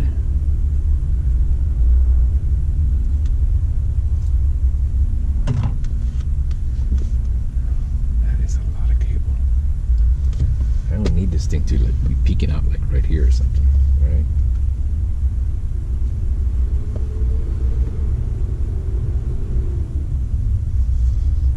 You know what? I'm gonna start that process right now. I'm gonna go ahead and just tie this together.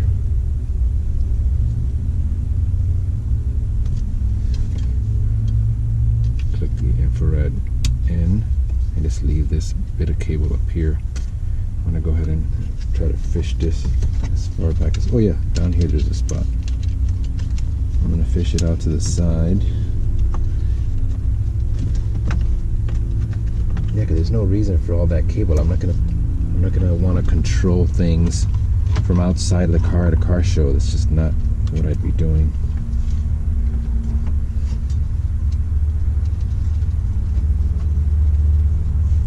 Yeah, I'm just going to leave a little bit out here because if anything, I'm just going to glue it to the side or something. I'm going to leave very little.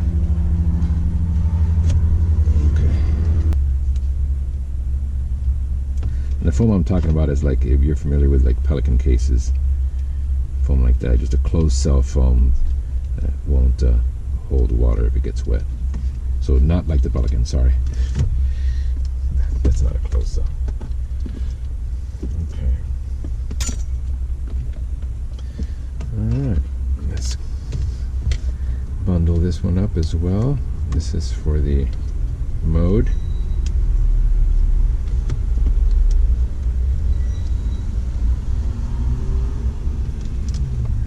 This mode, I'm not sure where I'm gonna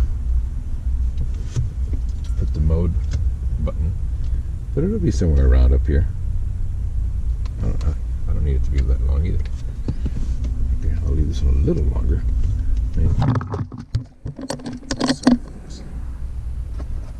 Let me put a tie on here.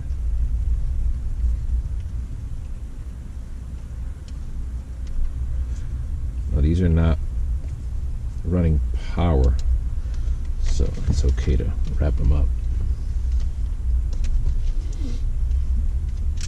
Now I gotta run this cable the same way I did the other one. So it sticks out here. Let's see. What's the easiest way to run this cable?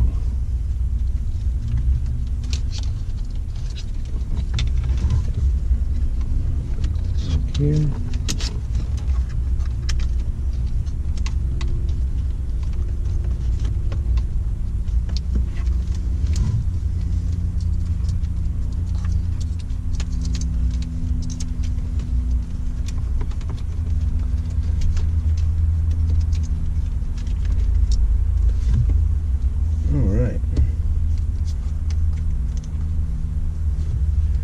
Okay, so I got these two right over here, the IR sensor and the mode button. Just leave them off to the side, and that part is in here now. The power cable,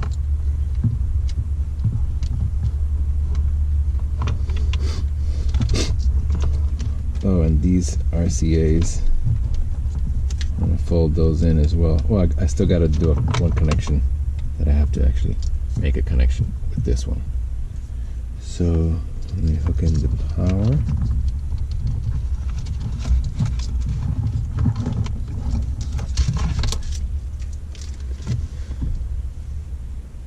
All right.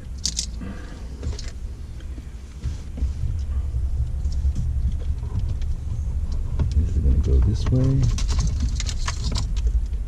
And you can find the proper way that you want to route these cables. It's all up to you. It's your car. It's your install. I have a really bad habit of not connecting everything and wiring and testing everything before I tidy up stuff. And a lot of times I have to redo things, sometimes completely. But hey, it's my time, right?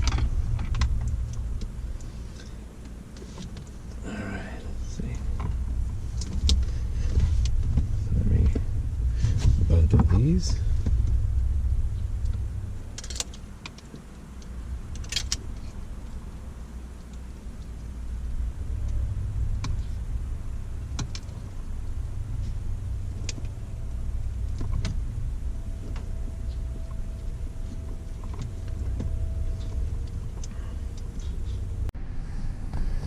Okay, we connected the wires.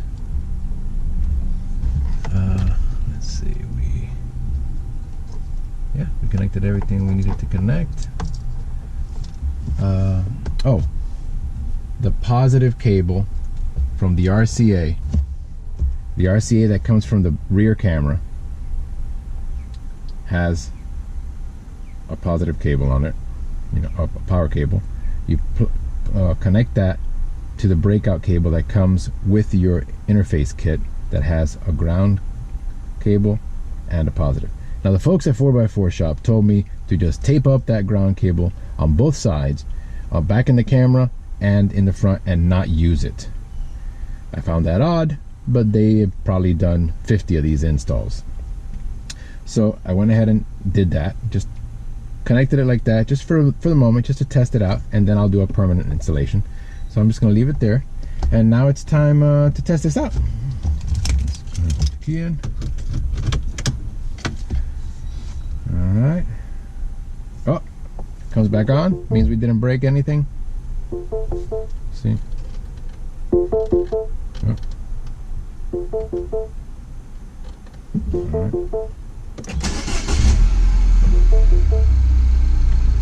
Alright. It wants me to set the time and date. Well, that's probably because my battery was off for a while.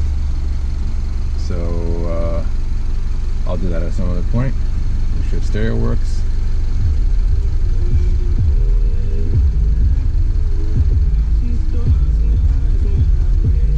Alright, here's a moment of truth.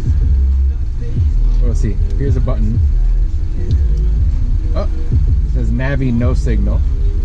That's because it's, like I have to change the input. Here's the remote.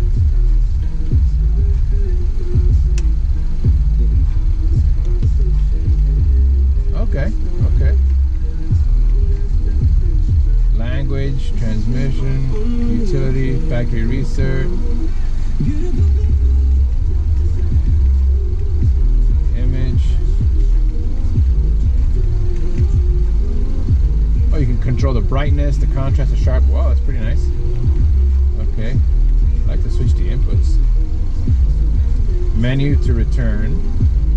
Select and save. And I press the mode button again down here.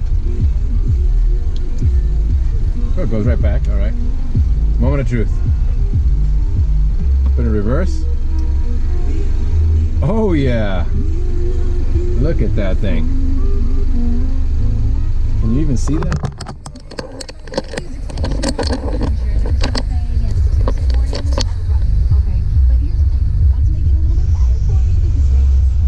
Oh yeah, that is awesome.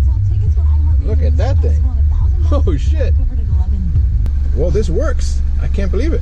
So now I'll just have to sort out. I'm gonna put the rest of the stuff back together in the reverse order that I took it apart, and come back when it's done. All right, so I tucked the cables in. I put in one piece of foam just to keep this from moving around too much. Put it in there, and that's just gonna keep a little bit of pressure on that part right there. Everything is tucked in. I taped up the RCA connections that I did for the forward-facing and rear-facing camera. So everything's tucked out of the way. Nothing touches that area. This area down here does get hot, but you know, it's been on for over an hour, so it's as hot as it's gonna get. And then here we have the two connections. Remember, I broke the connection off of this one. Remember this connector right here? This goes to the bottom of this piece. Don't forget, you gotta connect that. But first, we're gonna put in this part here. So, to make it a lot easier than it was last time, I'm gonna put the key in.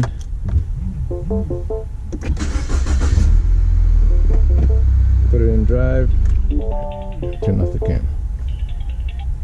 Okay. I have the emergency brake on. Oh, it doesn't let me pull out the thing because I have this part on there, but that's all right. All right, I'm gonna go ahead and put back the front face. Should be a lot easier now that this is a little loose and everything. Okay, here we go. Okay. There's no screws that I haven't put in here. Everything is screwed in. I'm not missing any screws anywhere that I can see.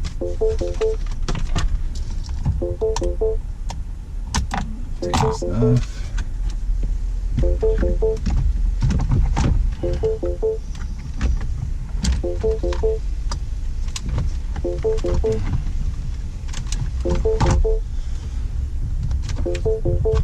Hook up these connectors.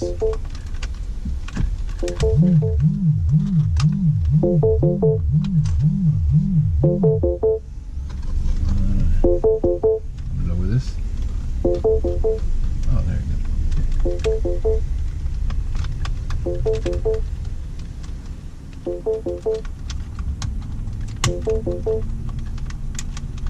Alright. Well, that plug that I was afraid that something would happen, let's see, it came out. It went in really nice and tight, so I'm not worried about that at all. Alright. Now remember, these went in with those T30 screws, so that might help you when you're putting this stuff back together.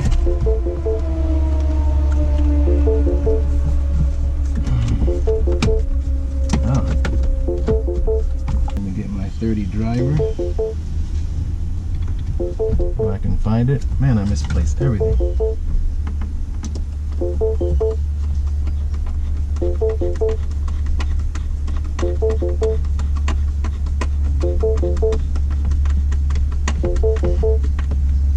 Okay, that part's in. Alright. There you go. That'll stop the beeping. And that allows me to take the key out. Great.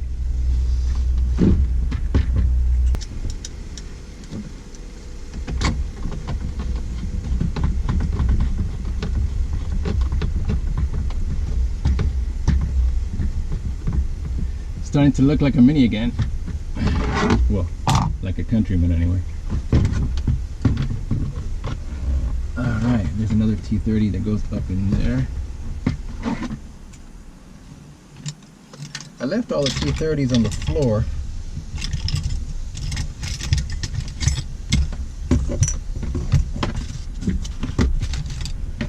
And I must have moved them. Here's several over here.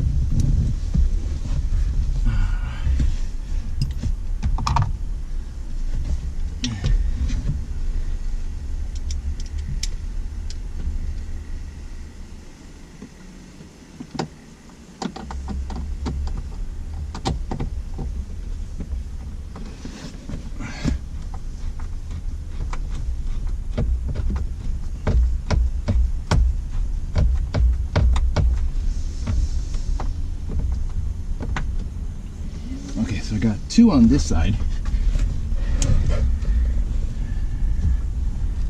and there's one that goes in through down here.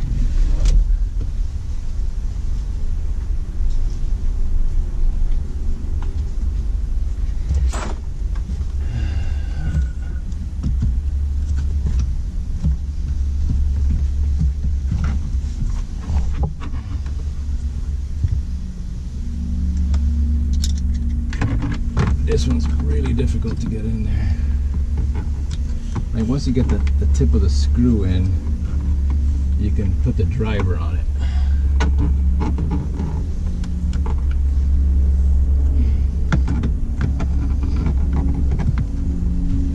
Yeah, like how on earth did I get that out of there? Very carefully about it.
to